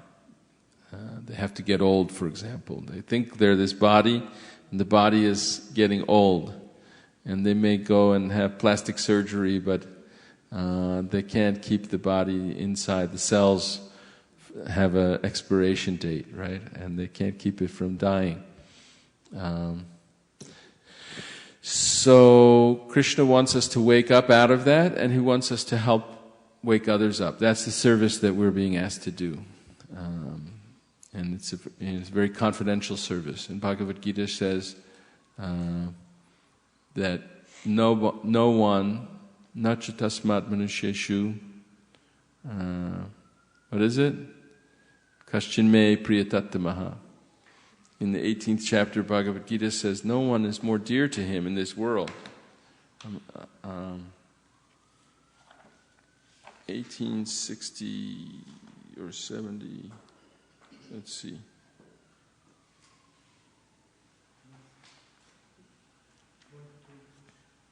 Page 750. Oh, you're looking at that.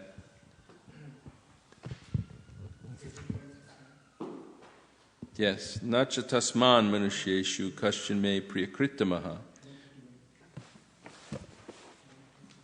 Bhavitana ch me tasmad anyak priyataro bhuvi. There is no servant in this world more dear to me than he, nor will there ever be one more dear. Ya idang paramang guhyam mad bhakteshwabhidasyati bhakting mai parang kritva mame vaishyatya sangshayaha. For one who explains this supreme secret to the devotees, pure devotional service is guaranteed, and at the end he will come back to me. Purport. Generally, it is advised that Bhagavad Gita be discussed among the devotees only, for those who are not devotees will understand neither Krishna nor Bhagavad Gita. Those who do not accept Krishna as he is, and Bhagavad Gita as it is, should not try to explain Bhagavad Gita whimsically and become offenders. Bhagavad Gita should be explained to persons who are ready to accept Krishna as the Supreme Personality of Godhead. It is a subject matter for the devotees only, and not for philosophical speculators. Anyone, however, who tries sincerely to present Bhagavad Gita as it is, will advance in devotional activities and reach the pure devotional state of life. As a result of such pure devotion, he is sure to go back home, back to Godhead. So this is confidential service that Prabhupada is engaging all of us in, going out on book distribution and going out on Harinam Sankirtan and asking people, chant Hare Krishna, please come visit our temple and take prasadam and see the beautiful deities and try to study these books along with us and understand Krishna.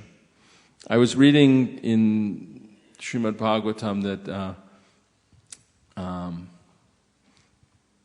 pure devotees are more interested. I guess the sages at Naimisharanya or somewhere there was some break when Shukadev Goswami was describing the creation, or Sutta Goswami was telling about it, and then the sages asked some more questions about the pastimes of Krishna, and Srila Prabhupada said that the pure devotees are more interested in hearing about the transcendental pastimes than in hearing about the process of creation is also a transcendental pastime, but it's not. It's connected to the conditioned souls, helping the conditioned souls. And then there are pastimes of Krishna with his pure devotees, which is a different subject matter. So Prabhupada said that the very advanced devotees, they're more interested in the transcendental pastimes of Krishna with his pure devotees. But for us, we have to properly understand Krishna's relationship to this universe and his distinction from it, or we can't properly appreciate his pastimes. So we have to proceed progressively through the 9 cantos of Srimad Bhagavatam before we're ready to get the proper impression from the 10th canto. And we should be able to understand these. They sound like it's hard philosophy almost, but it's actually being beautifully explained by the acharyas. So it's early still, but I want to stop at this point. We'll sing a little bit, but I want to have some discussion, and if there's questions about what we've read so far. And I thought of reading these verses about how the lotus flower pierces the abdomen of Lord Vishnu at the time of the next day of Brahma, when the creation is coming out again. Because we were talking about it in the connection with Chittahari raised the verse in the Brahma Samhita about how the lotus flower is connected with all souls. And Srila Prabhupada says here that the lotus flower is the Virat Rupa, the universe, the universal form. And Lord Brahma is born on that lotus flower, and he also regards the sensations and activities of all living entities in the universe as his own personal body or his own personal field of consciousness. So he's a very special living entity. So any more discussion, questions, realizations? Mukharavinda. In one of the translations, it says like 8 ear holes. What that means, I always confused about that. 8 ear holes. He has 4 heads. Okay. So Chaturmukha, he has 4 faces. So each head has 2 ears. So there's 8 ear holes. And in this universe he has 4 heads, but there's other universes where he has 10 heads, 1,000 heads, 1,000,000 heads. That's described in Chaitanya Charitamrita. But that's described here, how he gets 4 heads too.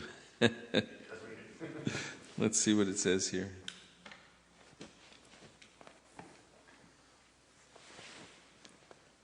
Brahma, born out of the lotus flower, could not see the world, although he was situated in the world.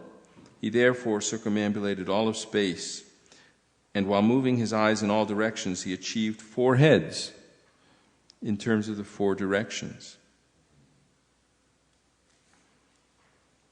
That's text 16, the very next verse from the one we read.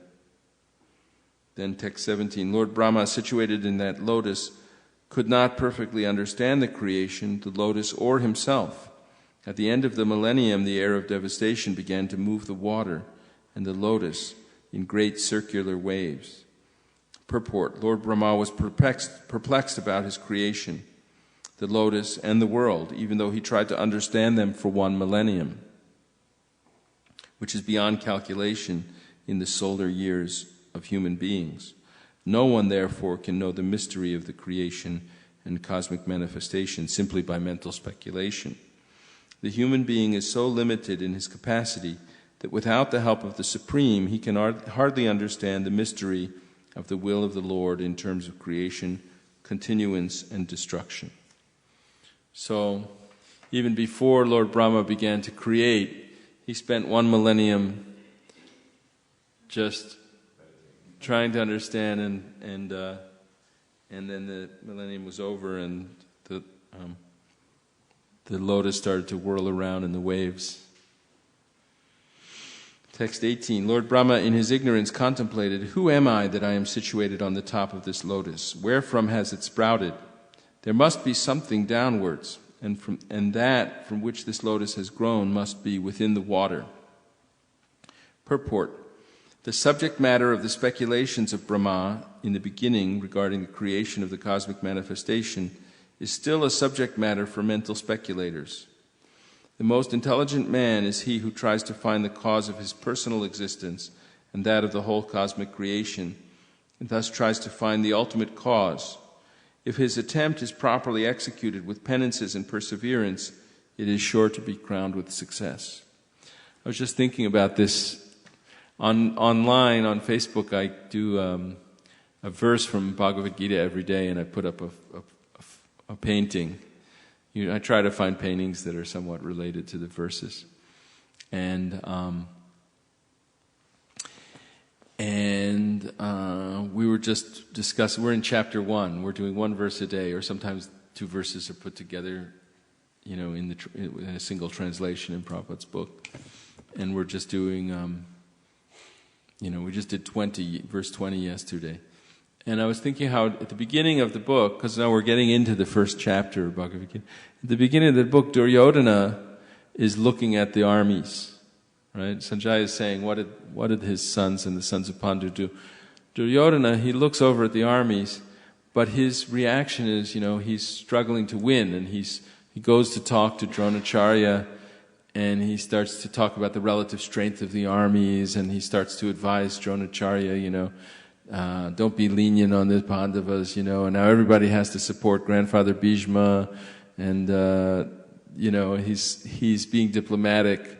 First he says, with Bhishma we can't lose. He's trying to hearten his troops and everything. So his approach is that he's not questioning, what are we here for? What is it all about? Why are we fighting this war? He's like, we got to win, and even though the signs are against him, because they're in the holy place, and when the conch shell blows, it's the symbol of Vishnu, and Krishna's on the other side. Yes, you go ahead to take the microphone.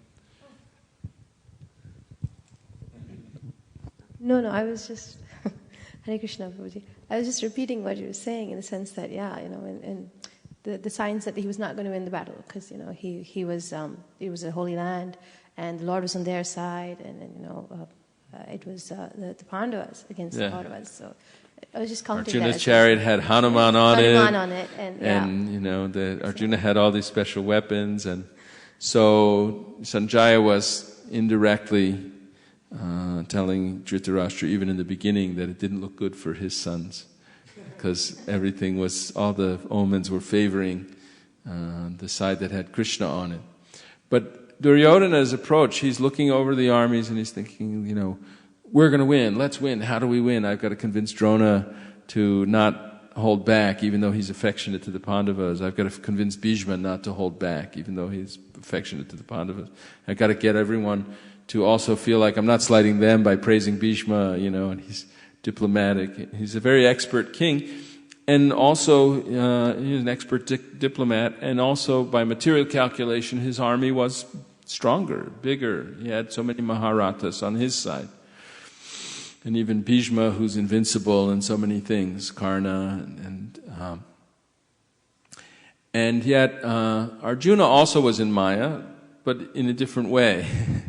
That when he looked at the two armies, he started to be philosophical. Why are we doing this? What good will come out of it? How will I enjoy the kingdom after my cousins and everyone I want to enjoy it with is dead? And what will happen to society when all the Kshatriyas are killed, and the women will then have to get husbands from lower classes, and they'll produce unwanted offspring, and we won't have a good generation of people, and morals will decay when the women are unprotected, and he has all these arguments which Krishna says are foolish, that he's because he's not looking at the big picture, he's not looking at the spirit soul, he's not asking about God yet, he's not thinking about God and the soul, he's thinking of in material terms.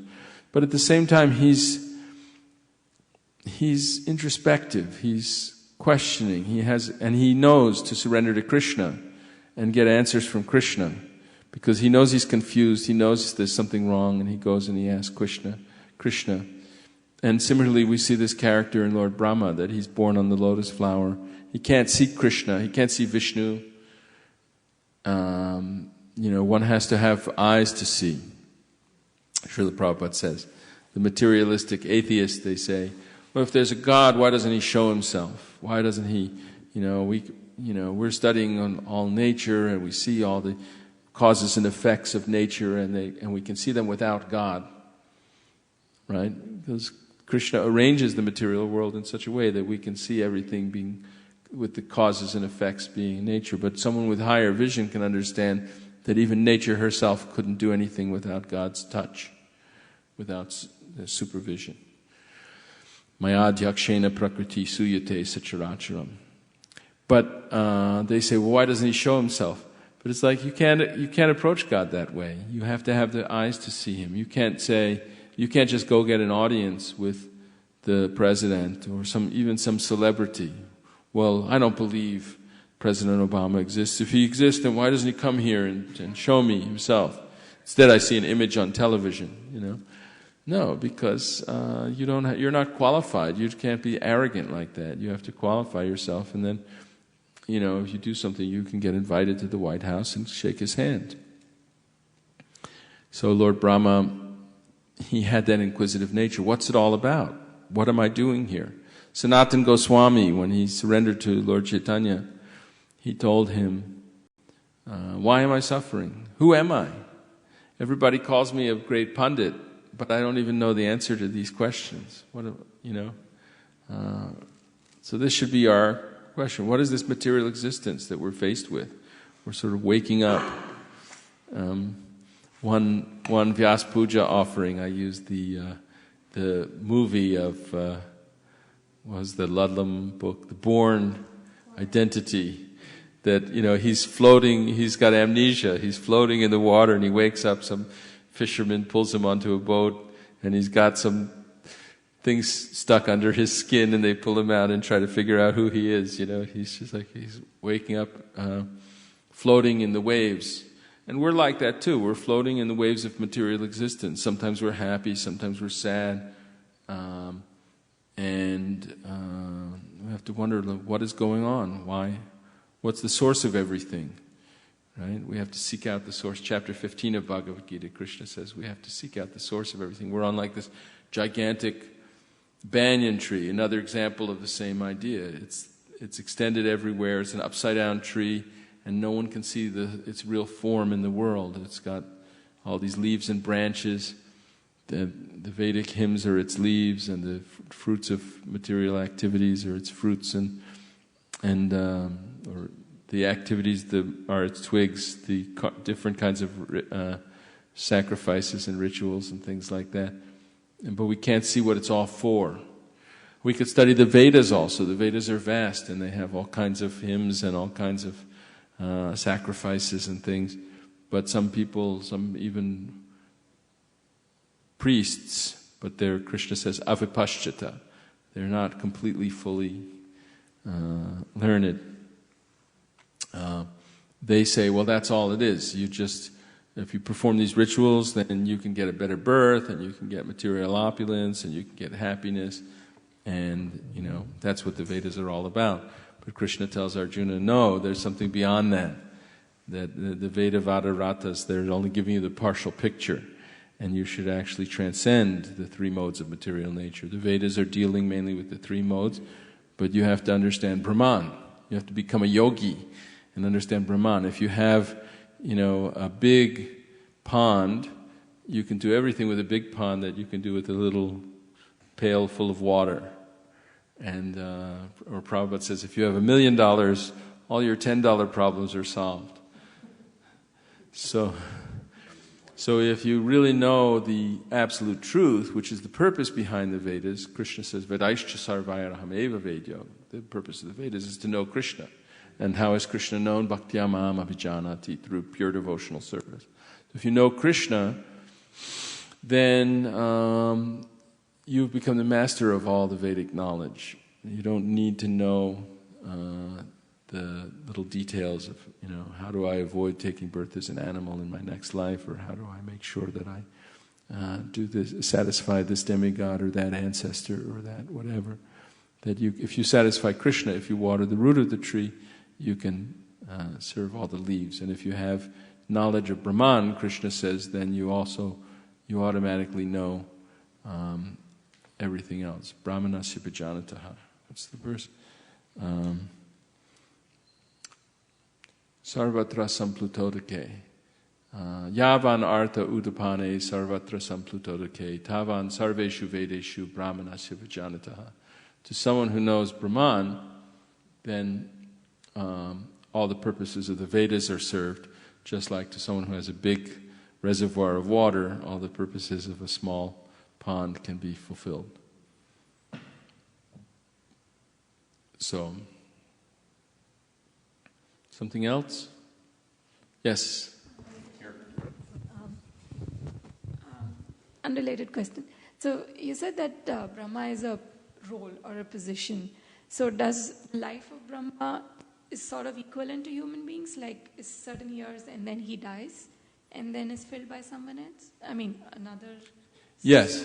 So Brahma lives, the length span of his life is inconceivable to us, but it's described in Bhagavad Gita that every time there's four yugas, right? Satya, Dwapara, Treta, and Kali Yuga. So that 4 yuga cycle takes 4,300,000 years. 1,000 of those, right? 1,000 of those is one daytime for Brahma. Just like, and his night's the same. So for the demigods, the 6 months of the year when the sun is going north, now we've just passed the solstice and the sun is going north again. Those 6 months are the daytime. So it's the morning for the demigods now. We just passed December 21st or whatever, and it's their morning.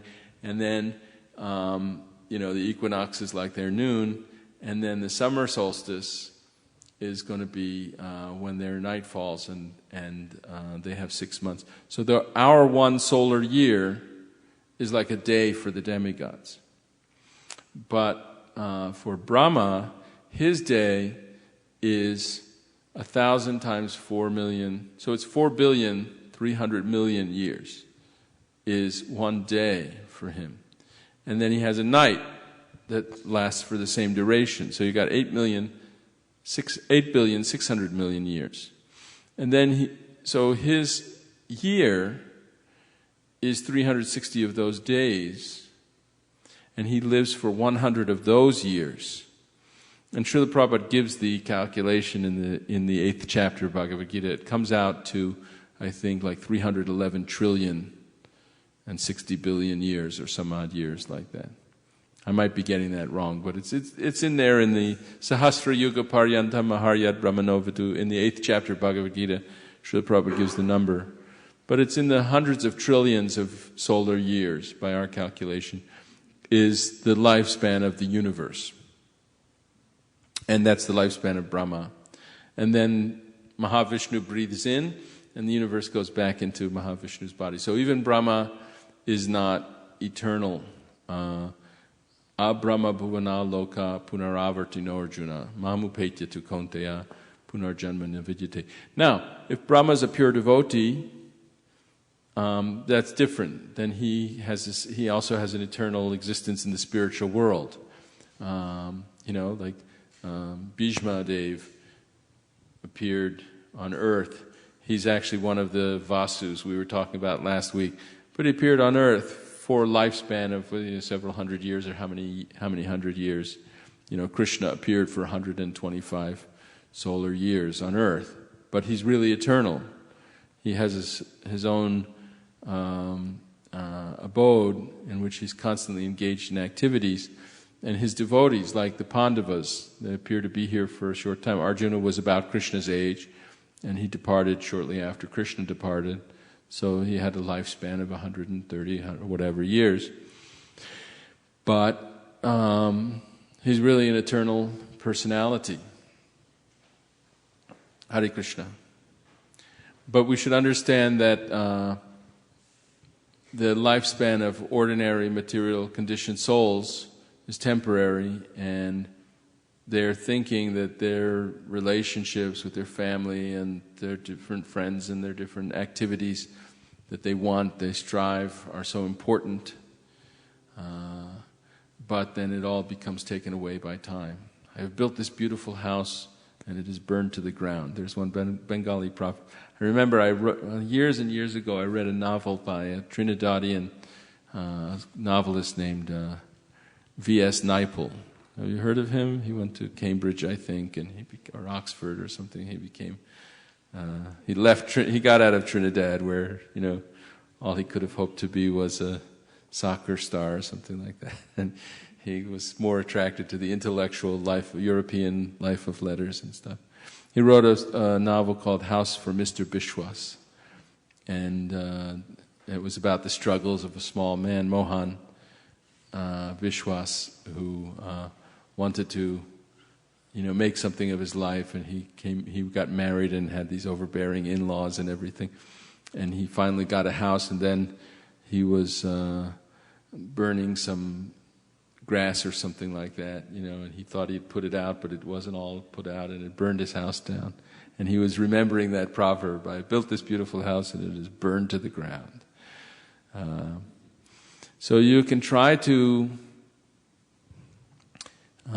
build some important empire or whatever in this world, but even Brahma's life is temporary. Abrahma bhuvana loka punaravartino Arjuna. So Krishna says there's no use in trying to attain some material planet. In the 9th chapter he says that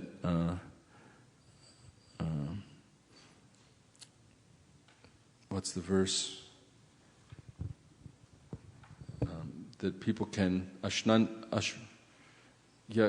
trividyamang soma paputa pava. Wait, I should find it. 9:20. Trividyamang soma paputa papa.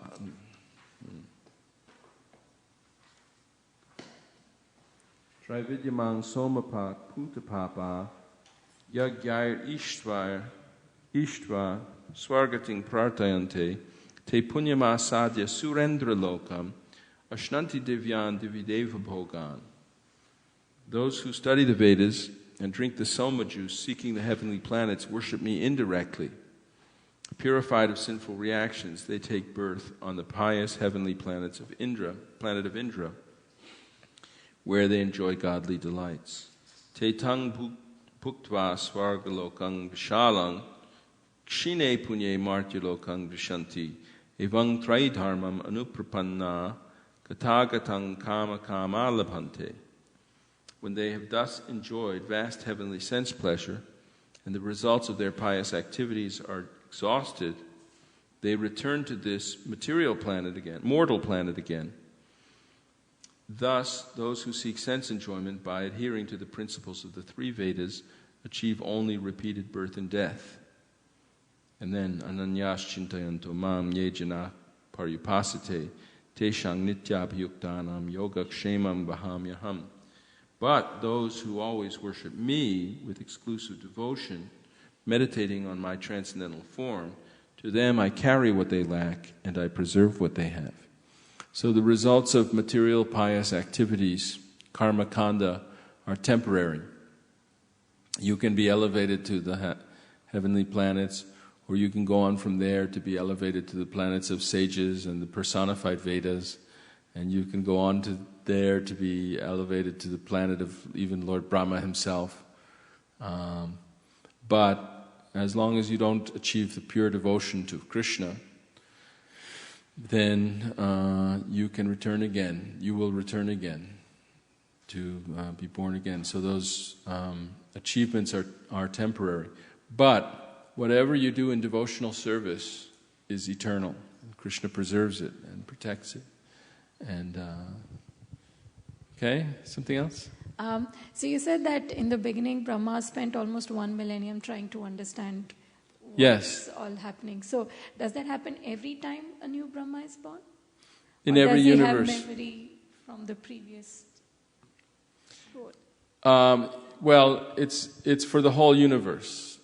The whole universe is one lifetime of Brahma is for a whole universe. So when a new Brahma is born, does he again, So we have two things going on. We have another universe where Brahma is born for the first time, and then we have every day of Brahma, he goes to sleep at night, and then he wakes up in the next millennium.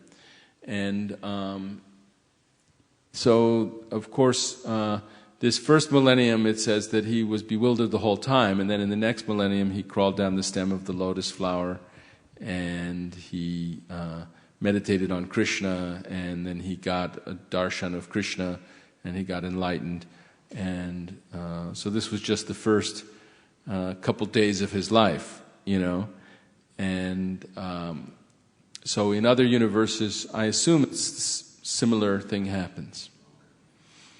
But it's not, doesn't happen every day. The first day he didn't see anything, the next day he meditated and actually got to see Krishna, and then he prayed for the power to create the universe without becoming bewildered by material illusion. And then each day he creates the universe, so he doesn't have to go through that process again. Okay?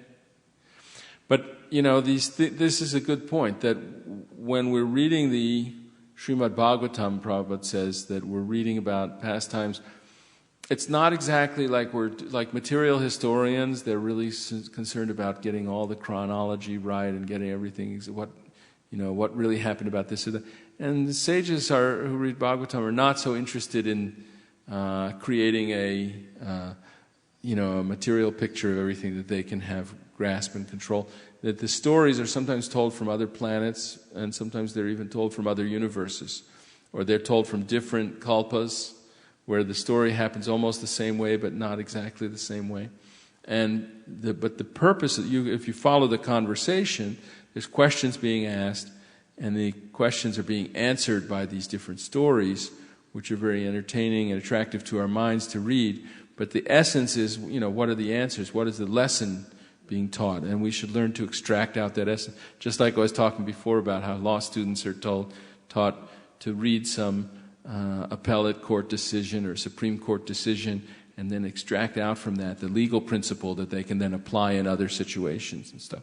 So the sages are not, specifically interested in exactly the history. Yeah, and the technical history of what happened first and what happened next and what happened. They're only interested in the relevant questions. Srila Prabhupada says in the verse, the purport to verse 434, that absurd inquiry. The verse is Tadvidhi pranipatena, that one should learn the truth by approaching a bona fide spiritual master, inquiring submissively, render service to the spiritual master. And a self-realized soul can impart knowledge because they've seen the truth.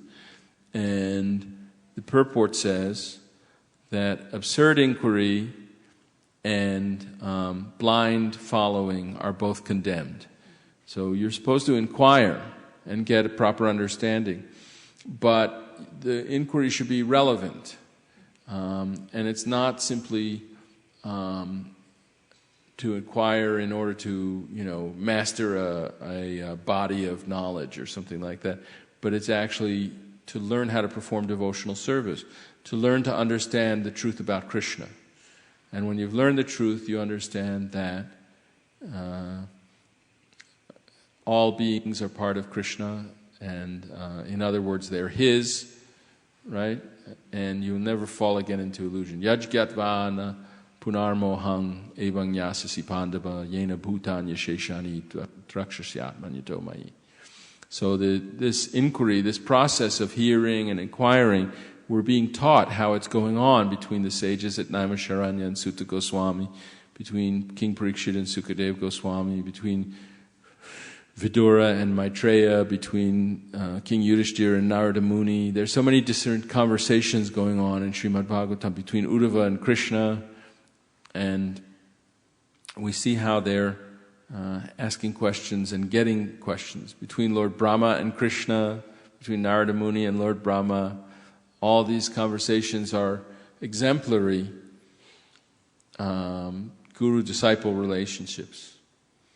And we understand that we have to get the real realization, and it's not a matter of like taking something and then asserting our independence, but actually by pleasing our guru, by learning how to become pleasing devotees, pleasing servants of our guru, then knowledge is when he's pleased with us in that way, the knowledge will be revealed to us in our hearts, and. So it's not the same. It's not the same model of knowledge exactly as kind of scientific knowledge. Francis Bacon was a politician at the time of Queen Elizabeth I in England, and he was also in the 17th century, one of the founders of the modern scientific method. He wrote the Novum Organum, the new instrument, and he was talking about how knowledge could be acquired mainly by, in his case, he was saying that generations of scientists could keep good track of the results of their different experiments and then learn and build on the body of knowledge of others. And this was this new kind of knowledge that wasn't just listening to the previous masters, who had proven to not be as good as some in physics and things like that as some of the new people. And he was he was a politician, and there was already a crisis in religion. Religion was used to organize politics, to legitimize the government, and but Queen Elizabeth's father, King Henry VIII, had broken away from the Catholic Church. There was, even before that, there was this Protestant movement, and Martin Luther and Jean Calvin and other leaders had said that the authority within the church was wrong, and that people could, through their own faith and through their own reading of Scripture, could get enlightenment into what God wanted us to do and stuff. And it caused wars all over the place. And the British king was a very staunch supporter of the authority structure of the church. But then later, because of politics, his wife, Catherine of Aragon, was the sister of the Holy Roman Emperor, Philip II of Spain, and she was really older than him. She was like betrothed to his brother, and then his brother died, and so the young king had to, because it was all politics, and he had to marry this woman that he wasn't in love with. And there was another woman, Anne Boleyn, who was he was actually becoming more attracted to, and he wanted to marry her. And ordinarily, the Pope would say, "Okay, you can get a divorce or an annulment," I'm sorry to go off on such a tangent of history, but in this case, because the wife was the sister of this emperor, and the Pope was also a king in Italy, and there was all this politics involved, and he was considering and going to rule on this divorce, and Henry VIII was anxious to marry Anne Boleyn, and Anne Boleyn was attracted to the theology of the Protestants, and eventually what happened was the king just decided, well, there's all these other countries that are, that are not following the Pope. I'm going to not follow the Pope either, and I'm going to be the head of the Church of England. It is still that way today, that the monarch of England is considered the head of their church. And in the Americans, when they formed their constitution, they said that there's no establishment of religion, and the government can't pass any laws respecting the establishment of religion. Is the idea that we don't have our government as the head of any particular church. But in England, it's still today that the monarch is the head of the church, and the Archbishop of Canterbury is the top bishop. So they do have a system of bishops. So I've gone off on a long tangent, but the point is that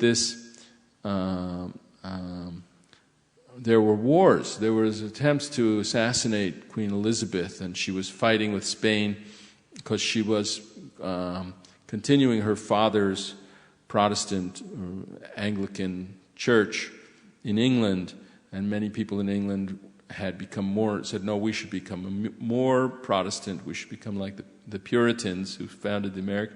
We should become more different from the Catholic Church. We still have all these bishops and all these different rituals.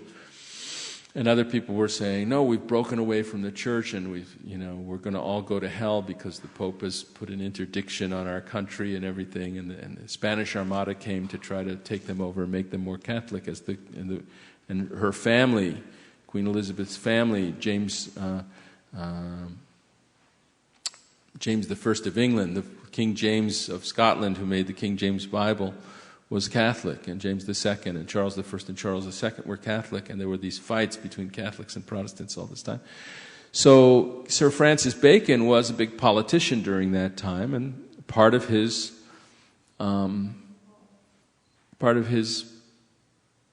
duties was he was like the head of the investigative, the secret police for Queen Elizabeth. So people were always trying to make revolution against her and make it a more Catholic country or make it a more Protestant country. And he would take them and torture them and try to get them to reveal who their confederates were and what the plots were and what the conspiracies were. And in his writings about science also, he said that we should be able to isolate nature in certain ways, bind her up and restrain her, and so we could get her to reveal her secrets. This is the way he thought about things, by isolating, making specific experiments and getting rid of extraneous factors that might interfere with the question we're particular answering. We can torture her and make her reveal her secrets. So this is one way of acquiring knowledge. But the more natural way is to just hear from someone who already really knows. And when we want to get knowledge about God, that's the only way. Krishna can't be captured by our experiments and our empirical studies. Yes? The form of knowledge that you're explaining, the ability to sit and take it from someone who has it, has two prerequisites. One is the humility to accept that I do not know, and the other is the ability to see that the other does. Yes. So without that, sometimes we're not qualified, right, to take that path. So then we must search in the dark. It has at least those two prerequisites. You also have to meet someone who really does know. Not everyone has the good fortune of actually even meeting someone like Srila Prabhupada who can explain everything. And then when you meet him, you have to recognize it. Most people are too proud. That is a beautiful topic in itself, the ability to recognize a spiritual master. When you listen to Srila Prabhupada's disciples and their memories of him, everybody has a different memory of how they first met Srila Prabhupada, how they knew that he was the one, and that this was their path. And these are people who had no background. They just met this old man, and for them, walking in, and something clicked. And I said, it was amazing to listen to so many diverse life changes, things that could trigger a life change for someone. It's amazing. Yeah, Prabhupada had immense power to convince sincere souls to, first of all, clear away all their misconceptions so that they could even listen, and then to have them listen so that they could get some realization and know that this is for real. Chittahari Prabhu? I read somewhere that wasn't Prabhupada considered the spiritual master of the world at one time, kind of? People would address him as that? Back in the 60s and 70s, before everybody was into the yogi thing and all that? Well, even people were already into yogi things and stuff, but Prabhupada is Jagat Guru. He is still Jagat Guru, the spiritual master of the world, because he's teaching devotional service to Krishna, which is the most important yoga. You know, there are many yogis still who are teaching, you know, how to improve your health, or how to become one with Brahman, or how to start to become one with the super soul. But most of them are mostly just teaching people how to be more peaceful and how to be more free from stress, and how, you know, and people have that idea. And now it's become popular. When in the 60s, it was seen as something kooky. Like, all right, there was a guy named Adams. I'm trying to remember what his first name was now. Charles Adams, Addams. And he used to write these cartoons in the New Yorker, and they were kind of this quirky, spooky family. And then they made a TV show. There was a popular television show. I think it was Yvonne DiCarlo. I forget. There was Gomez Adams, and and his wife was named Morticia. And like, she would dress in all black, and she would get the roses, and she would cut off the flowers and then put the stems in a vase. You know, they were like this real kind of spooky, kooky, weird family, and people would come to their house. They had a big mansion, but they had a doorbell, and when you ring it, it roars like a lion, and they have a butler who's like 7 feet tall, and you rang. Yeah, they're all like monsters and stuff. Why did I bring it up? But the 60s kooky. And how, yeah, kooky. So Gomez Adams would do yoga. You know, that was one of the things that was so weird about him. People would come in and he would be standing on his head, you know, and they would think like, well, you know, what kind of crazy person would be standing on his head, you know, or something like that, you know, and he'd do all kinds of crazy things. And one of them was he would stand on his head and do yoga, you know, so it was considered like the lunatic fringe in American culture or something. But now you go to the doctor and they tell you, you should try some yoga. You might help reduce your blood pressure, and you could, improve your health and live longer if you reduce your stress in this way and stuff. But they still don't understand that yoga is meant for understanding Krishna, and many of the yoga teachers aren't teaching the full thing. So Prabhupada is Jagat Guru, the spiritual master of the whole universe, as all the great Vaishnava acharyas are Jagat Guru. Sanatana Goswami and Rupa Goswami, they're Jagat Guru, the Guru of the whole universe, because they can explain the pastimes of Krishna. The 6 Goswamis are Jagat Guru because they're explaining the pastimes of Krishna, which many of these yogis cannot explain. Do you know the story about when the Hells Angels bowed down to Srila Prabhupada one time? What's that? That story where the Hells Angels, you know the Hells Angels, right? Yeah. Where they bowed down to Srila Prabhupada? I don't know that particular story. I know that here in San Francisco, the Hells Angels were, the temple on Frederick Street was close to where I think there was another commune called the Diggers. And they would, anyway, I don't know all of the San Francisco is very colorful. San Francisco in the 60s and even in the 70s had a very colorful bohemian countercultural past. It was the Summer of Love in 1967, and there were gangs of people that rode motorcycles, and they call themselves, still there are gangs, they call themselves one percenters, that maybe out of 100 people that ride motorcycles and like to wear leather jackets and ride around and enjoy they're riding on motorcycles. There's some that are really the outlaws who don't care at all about the norms of society. They're gonna, they're like a tribe of their own. I don't know. Don't get me started on motorcycle gangs. Yeah. What is this nature that we have to break away from? What kind of flavor is that of Krishna that we carry, that we wish to do something different? It was one of those things I was thinking about. Rebelliousness. What is that rebelliousness? Is it Krishna's nature, or is it that independence that creates it? Krishna is unconventional. That's true, and the love of the devotees of Krishna in Goloka are described by Bhaktisiddhanta as unconventional. They're not following the rules. But in material life, it's the nature of demons, that they won't go along with the authorities. So it's a reflection. That which is highest in the spiritual world is the lowest in the material world. So if you read the 16th chapter of Bhagavad Gita, you'll see that the demons are rugged individualists who just are going to kill all their enemies. Like Duryodhana is looking at the army and he's thinking, how can I kill them? How can I kill the enemy, the other side? And stuff like that. Whereas those who are divine by nature are naturally submissive to the demigods and to the authorities and to Krishna, ultimately to Krishna. The demigods are the emblems of the devotees, the devas, the divine nature. And they're not rebellious. They sort of want to go along.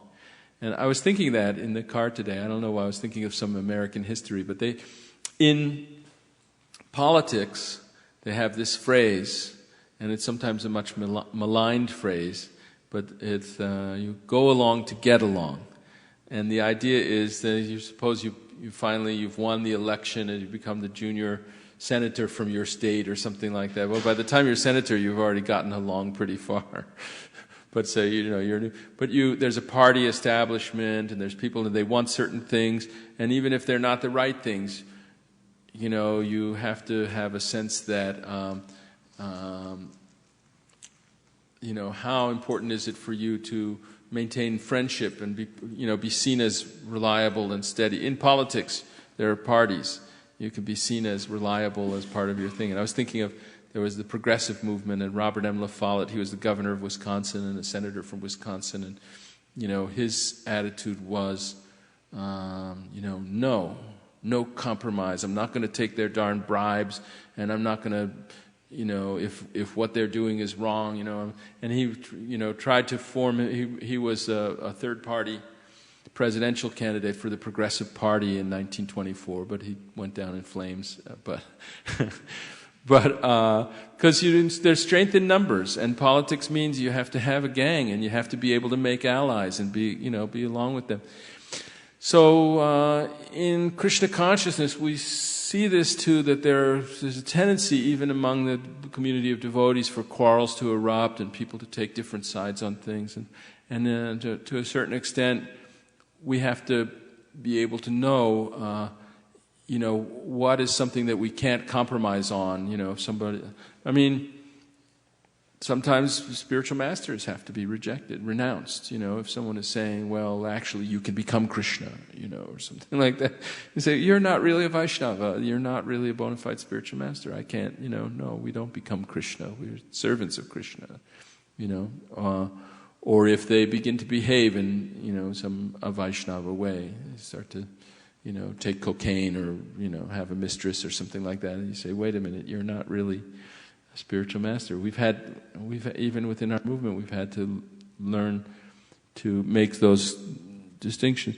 But on the other hand, there's a sense in which, there's just like too much quarreling. Sometimes it's more important to get along than to, because our goal is to please the spiritual master. That's how we're going to understand Krishna consciousness. It's not going to be by being the best scholar or the best, most rigid follower, or yes, we should follow and everything, but we have to keep in mind that our goal is to please the spiritual master. So, the rebelliousness, individualism, are qualities that can be good for us in spiritual life.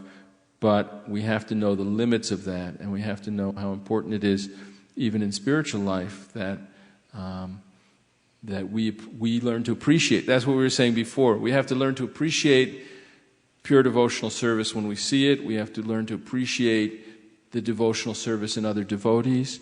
It's very good to see the actual devotion in other devotees, and to praise that and to emulate that. Whereas the neophyte devotee often they can see they can see the deity, they can see Krishna, they can see the spiritual master, but they still are affected. Their devotional service is still affected with a little too much egotism, and they don't want to see anyone else as a better devotee than themselves. And I'm going to be the only one who serves the spiritual master and serves the deities, and they don't actually know how to properly treat other devotees. So the characteristic of the Madhyama Adhikari, Srila Prabhupada says, it's important for us to try to get over that neophyte condition and come to the characteristic of the Madhyama Adhikari, who can actually appreciate the internal life of other living entities and see that they're being devotees. Otherwise, there's no way you can preach, right? Because if you're preaching, you have to meet people and see the potential, and you have to be able to distinguish this person, like Vaishesika says, they're still too green, they have to be left on the tree to ripen a little bit, They're not going to take a book that day, and if you chase them down the street, they're going to get really angry. You can't just it's all right. Not everybody's going to buy. You're not forcing. That's not as a book salesman, your job is not to force everybody to buy a book even against their will. That's just going to make people angry. It's to find the people who Krishna will send to you, who will take a book and appreciate it and be happy that you're there. And if they don't, at least they've made a little contact. They touched a book, they said hi, they said, "No, not for me." And they said, "I like that Hare Krishna guy. He was nice to me. He didn't chase me down the street and try to be pushy with me."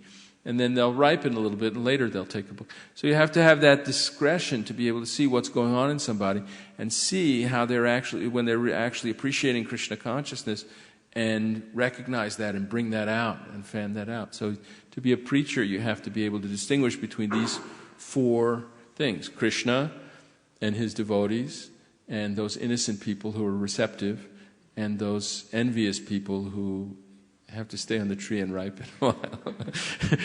Or that you can't preach to them, they'll just become angry at you. So you avoid them and avoid conflict with them. And so it's not worth anything. It doesn't accomplish anything.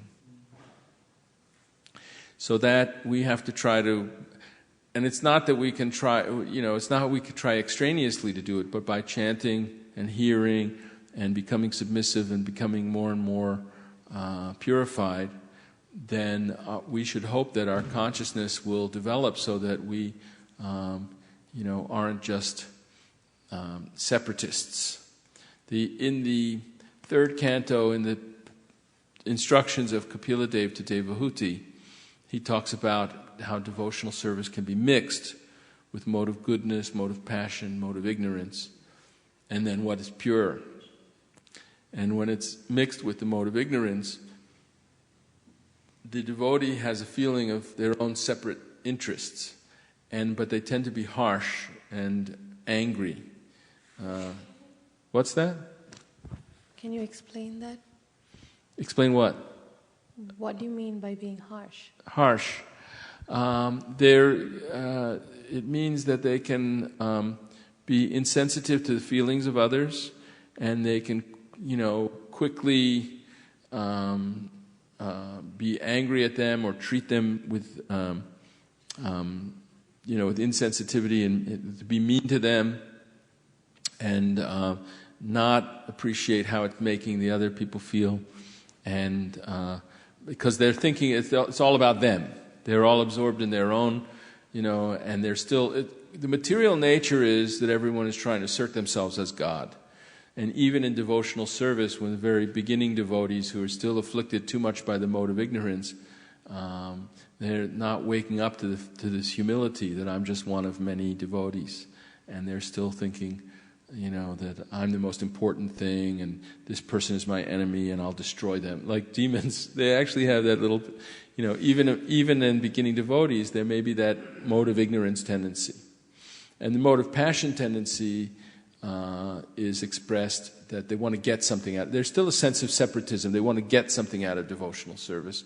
So they may not be, fighting with other devotees and criticizing other devotees and stuff, but they're thinking, I'll become a good devotee, and then, I'll become rich, and I'll become famous, and I'll become happy.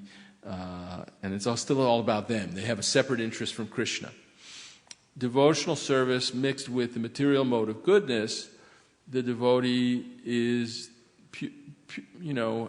purifying themselves. They're doing their devotional service without any fruitive activity, and they're doing what they're required and regulated to do, just for the sake of becoming pure. And that's the stage where you actually can make some advancement or some better advancement. But the pure devotional service that's free from material nature is spontaneous. That's what how Kapila Dev describes it. Just like the river will reach the ocean. You could put a big rock in its place and it'll just go around it, and it'll, it has to go there automatically, and so that devotional service is just sort of it's born out of like natural attraction, and it's not that you have to force yourself to follow some rules, but instead, so it's, I think he's describing what we call raga, so this is later in the third canto. Yeah, or raga bhakti or ragatmika. There's a difference between, someone, raganuga specifically is following people who have a similar taste, because there's different kinds of relationships with Krishna based on different rasas, and then devotees have their own individual desires for serving Krishna in certain ways that become very strong by regular hearing. We have to read the Bhagavatam over and over again and hear from devotees, and then while we practice our sadhana and chanting and become purified, and then we'll discover a taste to I was just reading that in the Brahma Samhita earlier while we were chanting. I was reading some of the purport. But you'll discover a taste to want to remember Krishna and serve Krishna in a particular way. And you'll acquire the thrones, conveyances, and ornaments necessary for your own natural service, that's your eternal service for Krishna. And those who are in the Shanta Rasa, those in the Dasya Rasa, according to what I was reading in one purport here in Brahma Samhita, Bhaktisiddhanta was saying that those in the in the Shanta Rasa, they're sort of beholding Paramatma. In the Dasya Rasa, they're in Vaikuntha worshiping Krishna with awe and reverence. But in the Madhurya and the Vatsalya and the Sakya Rasa, those are very prominent in Goloka, in the planet of Krishna himself. And so anyway, I was just reading that from the Brahma Samhita. So we've gone past 10 o'clock. We should get ready for our Guru Puja. Hare Krishna. Grantara Srimad Bhagavatam ki jai. Jai.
Take the camera changing, Prabhuji? Yeah. Huh? Yeah.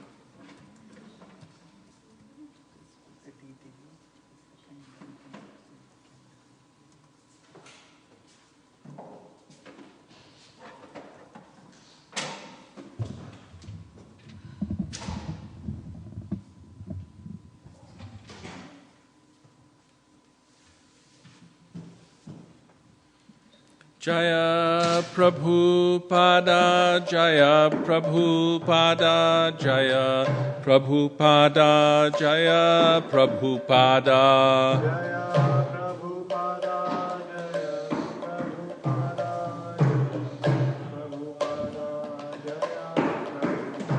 Jaya Prabhupada, Jaya Prabhupada, Jaya Prabhupada, Jaya Prabhupada.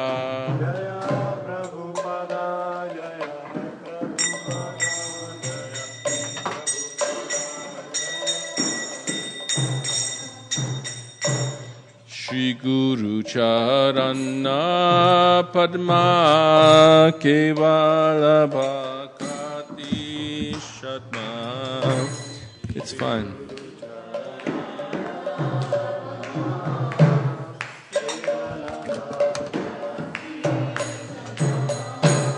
Shri Guru Charana Padma Kevala Bhakati Shatma.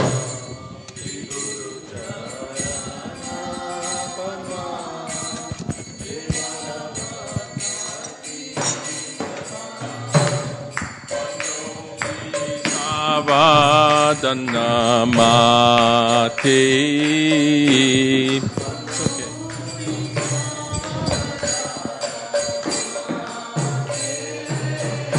Bando mui sabadhana mate.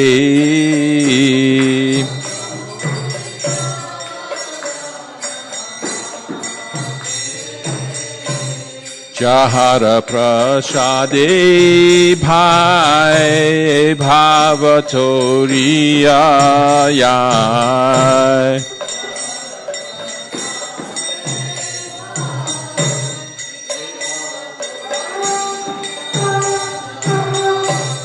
Jahara prasade bhai bhavatoriyaya.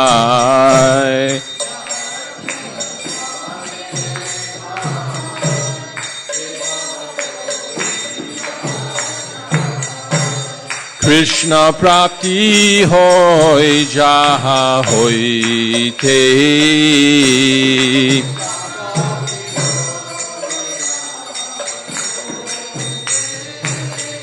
Krishna prapti hoy jaha hoite.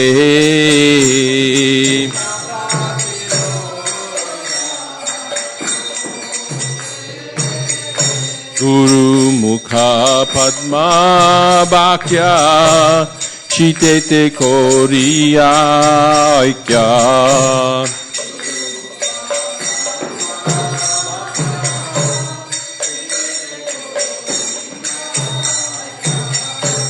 Guru Mukha Padma Bhakya Chitete Koriya Aikya.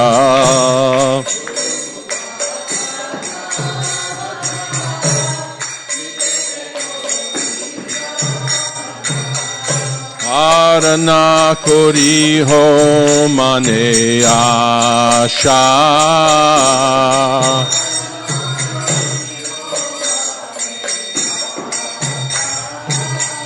Arana kori ho mane asha.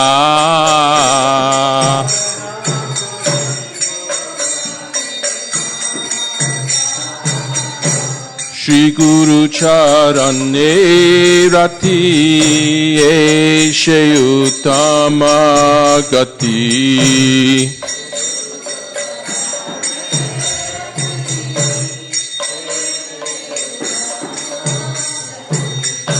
Shri Guru Charane Rati Eshe Uttama Gati.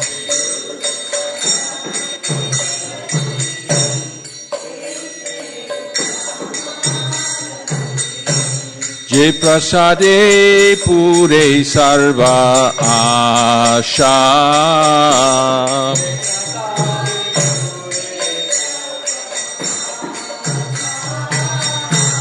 Je prasade pure sarva asha.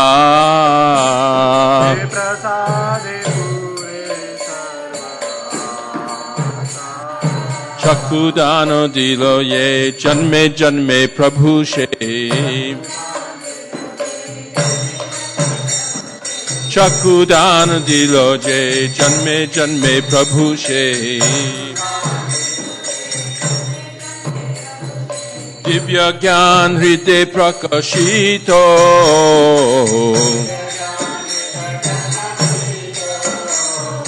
Divya Gyan Hride Prakashito.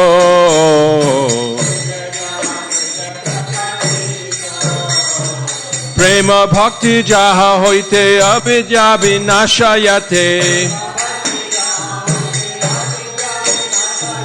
Prema Bhakti Jaha Hoite Avidya Vinashayate. Vedegaya Jahara Charito.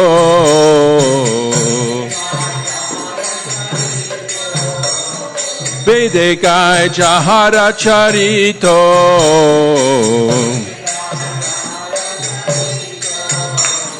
Shri Guru Karuna Sindhu Adhama Janara Bandhu. Shri Guru Karuna Sindhu Adhama Janara Bandhu. Lokanath Lokera Jivana.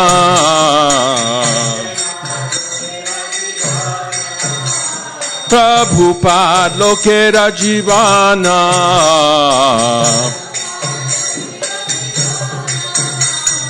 Ha ha Prabhu Koro Doya Deho More Padachaya. Ha ha Prabhu Koro Doya Deho More Padachaya.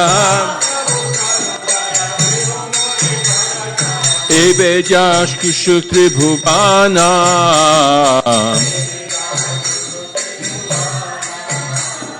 Ebe Jash Kushukri Bhuvana.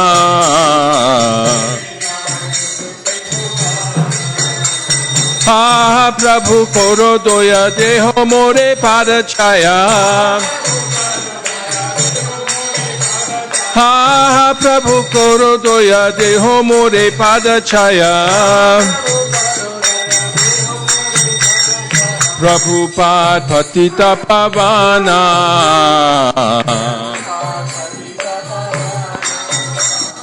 Prabhupada Patita Pavana.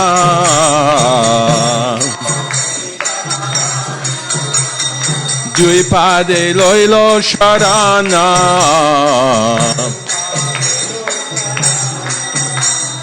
Gurudev Patita Pavana.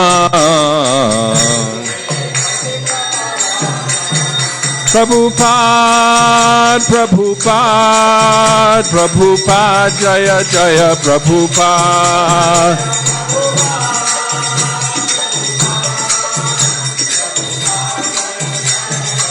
Jayo Jayo Prabhupada, Prabhupada, Prabhupada, Jaya Jaya Prabhupada.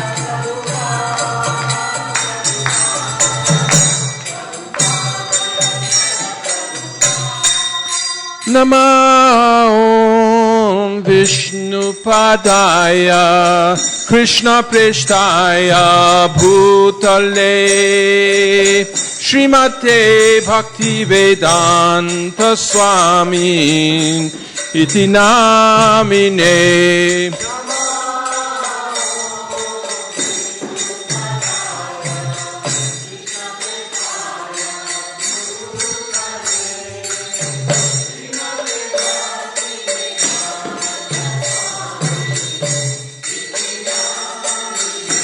Namaste Saraswate Deve Gauravani Pracharine Nirvishesha Shunyavadi Paschatya Desha Tarine.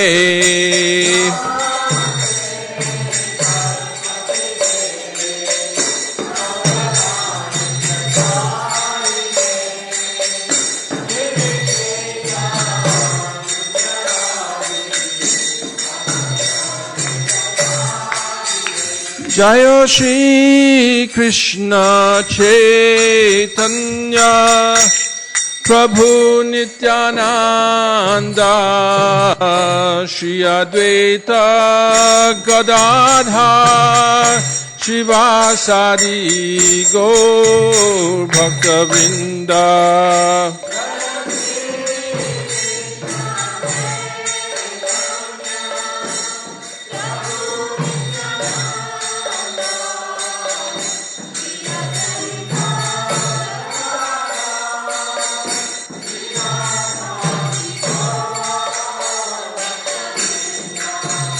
Jaya Shri Krishna Chaitanya Prabhu Nityananda Shri Advaita Gadadhar Shivasadi Gaur Bhakta Vrinda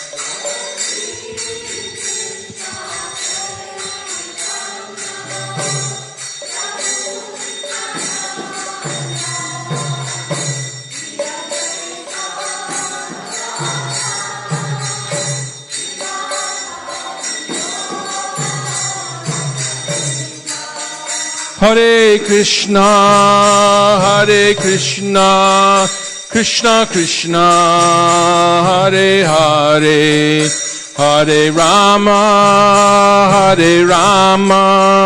Rama Rama, Hare Hare.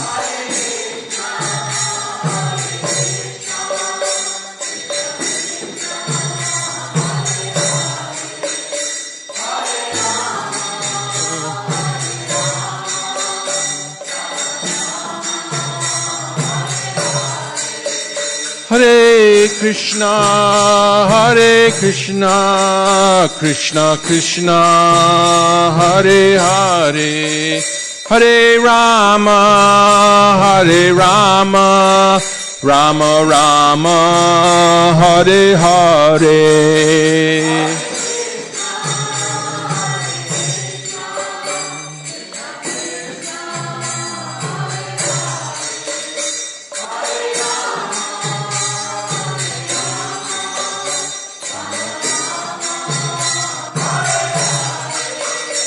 Hare Krishna, Krishna Krishna, Hare Hare, Hare Rama, Rama Rama, Hare Hare.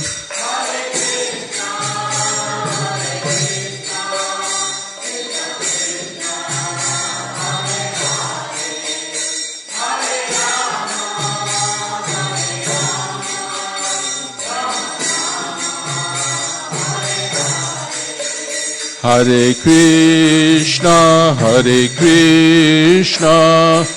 Krishna Krishna, Hare Hare, Hare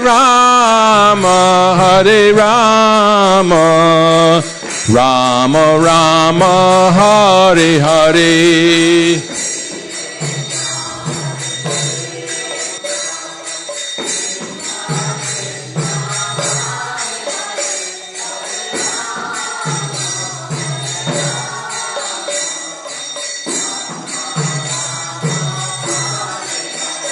Hare Krishna,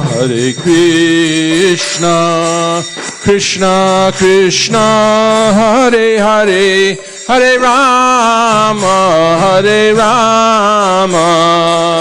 Rama Rama, Hare Hare.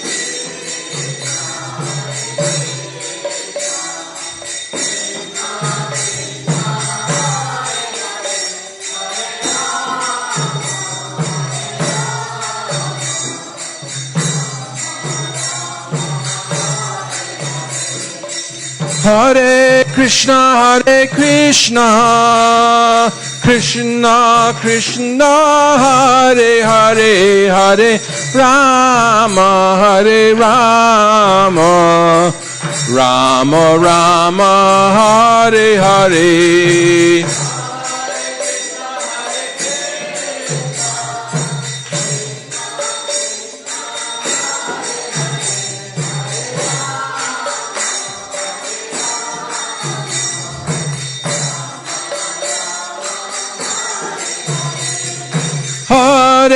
Hare Krishna, Krishna Krishna, Hare Hare, Hare Rama, Hare Rama, Rama Rama, Hare Hare.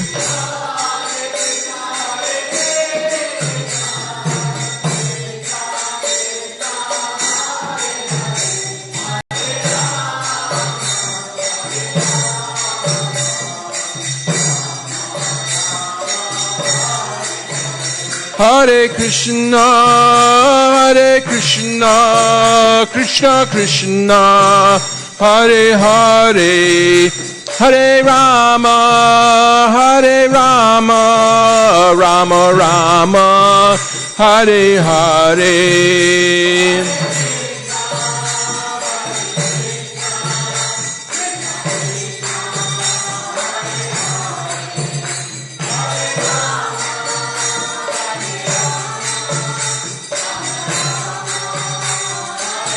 Govinda Jaya Jaya, Gopala Jaya Jaya.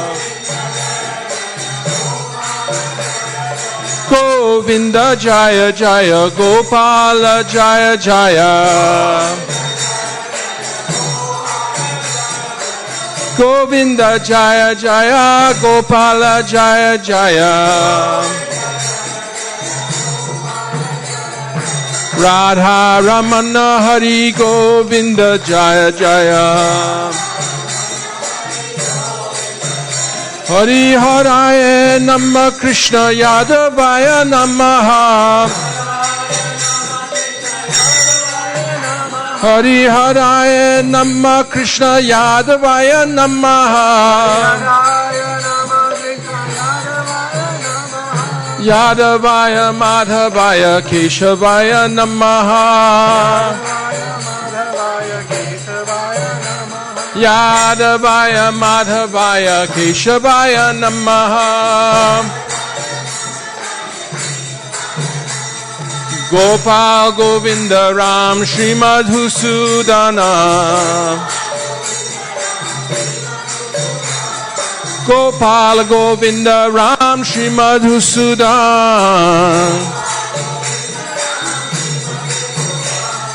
Giridhari Gopinath Madana Mohan. Giridhari Gopinath Madana Mohan. Shri Chaitanya Nityananda Shri Advaita Sita. Shri Chaitanya Nityananda Shri Advaita Sita. Hari Guru Vaishnava Bhagavata Gita. Hari Guru Vaishnava Bhagavata Gita. Shri Rup Shri Sanatana Bhatta Raghunath.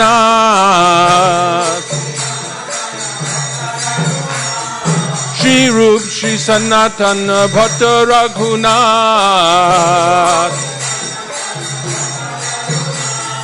Shri Jiva Gopala Bhatta Das Raghunath. Shri Jiva Gopal Bhatta Das Raghunath. Hare Krishna, Krishna Krishna, Hare Hare, Hare Rama, Rama Rama, Hare Hare.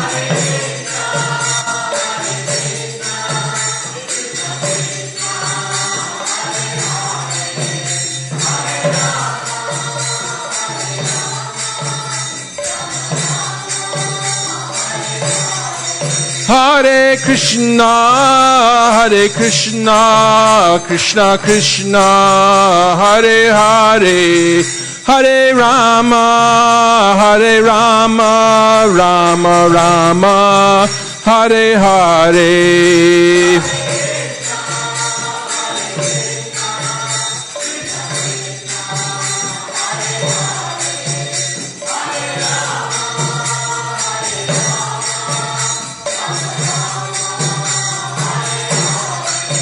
Jaya Prabhupada, Jaya Prabhupada, Jaya Prabhupada, Jaya Prabhupada.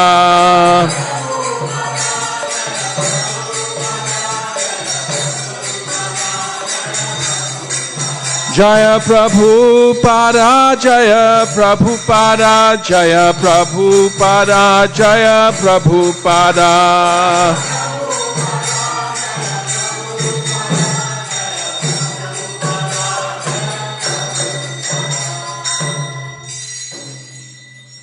Jaya Om Vishnupad Paramahansa Privrajakacharyasta Tarasata Shri Srimad, His Divine Grace A.C. Bhaktivedanta Swami Srila Prabhupada Ki Jai.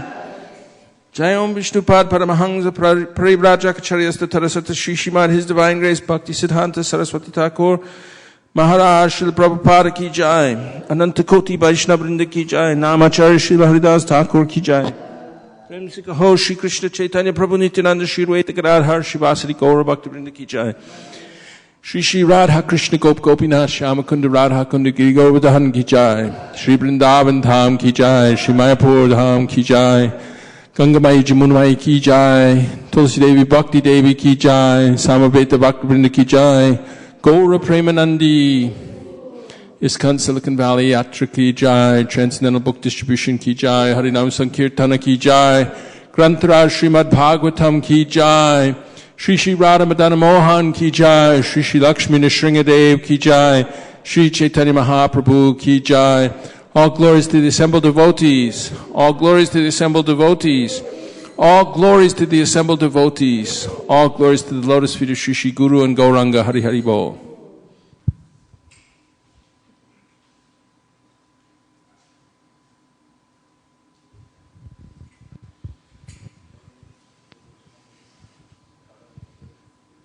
Announcements?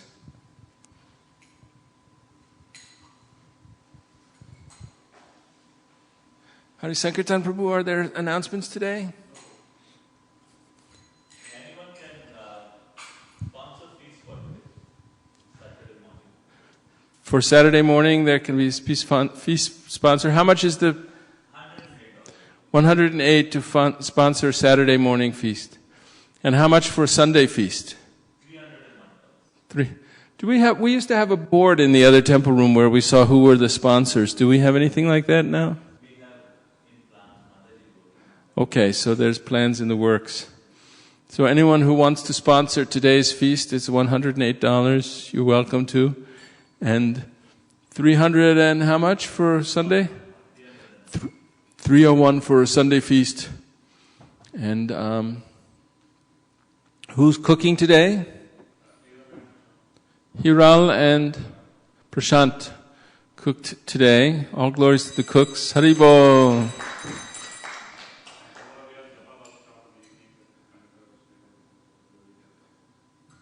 Tomorrow, I didn't understand you. Japa workshop in the evening program. Okay, so that should be very special for everyone to work on improving our japa. Today is ISKCON today, right? So it's the Lord's holy day, so it's a good day to chant some extra rounds and do some additional hearing and chanting and remembering Krishna. So, anything else? We'll start the prasadam prayers. Bhaire Sharira Abhijjaja Jadindriya Tahika Jibe Pele Vishaya Shagore Tarmaje Jivati Lobha Moya Sudurmati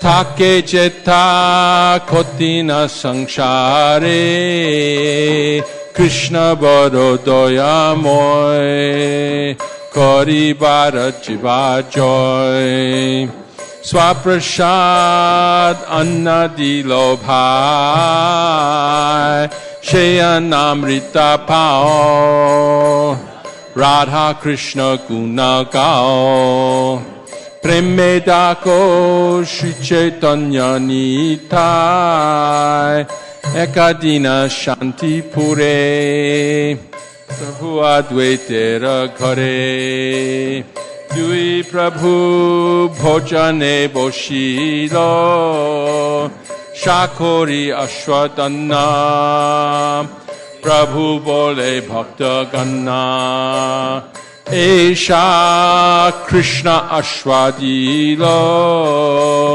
Eno shakashwadane Krishna prema aishe mane She preme koro ashwadan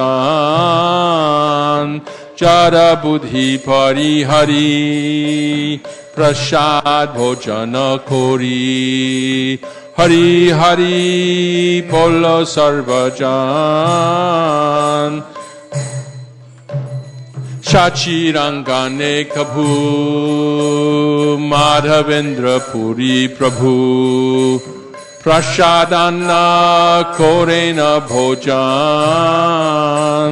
Kaite kaite tar Ailo prema sudurbar Bole shuno sannasi ragan Mocha kanta pula bari Dali dalna chachari Shachimata korilo randhan Tara shudha bhakti heri Bhojana korilo hari Shudha shama eyana pyanjan Joge jogi pai jaha Bhoge aaj habe taha Hari boli kao shabe bhai Krishnera prasadana Trijagat kore dhanna Tripurari nache jaha pai Tripurari nache jaha pai Mahaprasade Govinde Nama Brahmani Vaishnave Swalpa Punyavatam Rajan Vishvaso Naiva Jayate Sade Sarva Dukhanam Hani Rasyopajayate Prasanna Cheta Sohyashu Buddhik Paryapatishtate Bhagavat Prasadam Ki Jai. Nectarian Shlokas. Barhapidang natavaravapu karnayo karnikaram Bibrad vansha kanaka kapisham vaijayanting chamalam Randran venur adhara sudhaya Gopa vrindaya Vrindaranyam swapata ramanang Pravishad kita kirti Tavakatamritam tapta jivanam kavipiriditam kalmashapaham Shravana mangalam Srimadatatam Bhuvigrinanti ye bhurita janaha Krishna kirtana gananartana kala Pato jani prajita Sadbhakta Valihangsa Chakra Madhupa Shreni Viharaspadam Kananandi Kaladvane Rihatu Me Jiva Maru Prangane Shri Chaitanya Dayanidhe Tabalasa Lila Sudha Swardhuni Helo Dunita Kedaya Vishadaya Pron Milad Amodaya Samya Chascha Vivadaya Rasataya Shitar Piton Madaya Shashvat Bhakti Vinodaya Samadaya Madhurya Maryadaya Shri Chaitanya Daya Nidhe Tavadaya Vayaramana. One more time. Shri Chaitanya Dayanidhe Tava Daya Bhuyaramando Daya. Please come take prasadam. Hari Bol. Everyone invited. Hare Krishna, Krishna Krishna, Hare Hare. Hare Rama, Rama Rama, Hare Hare. Thank you very much. Jai! Hare Krishna. This last announcement, prasadam will be served in the last room, the kids' room behind. Just if you take this walkway and just go behind, it is there right beside kitchen. Hare Krishna.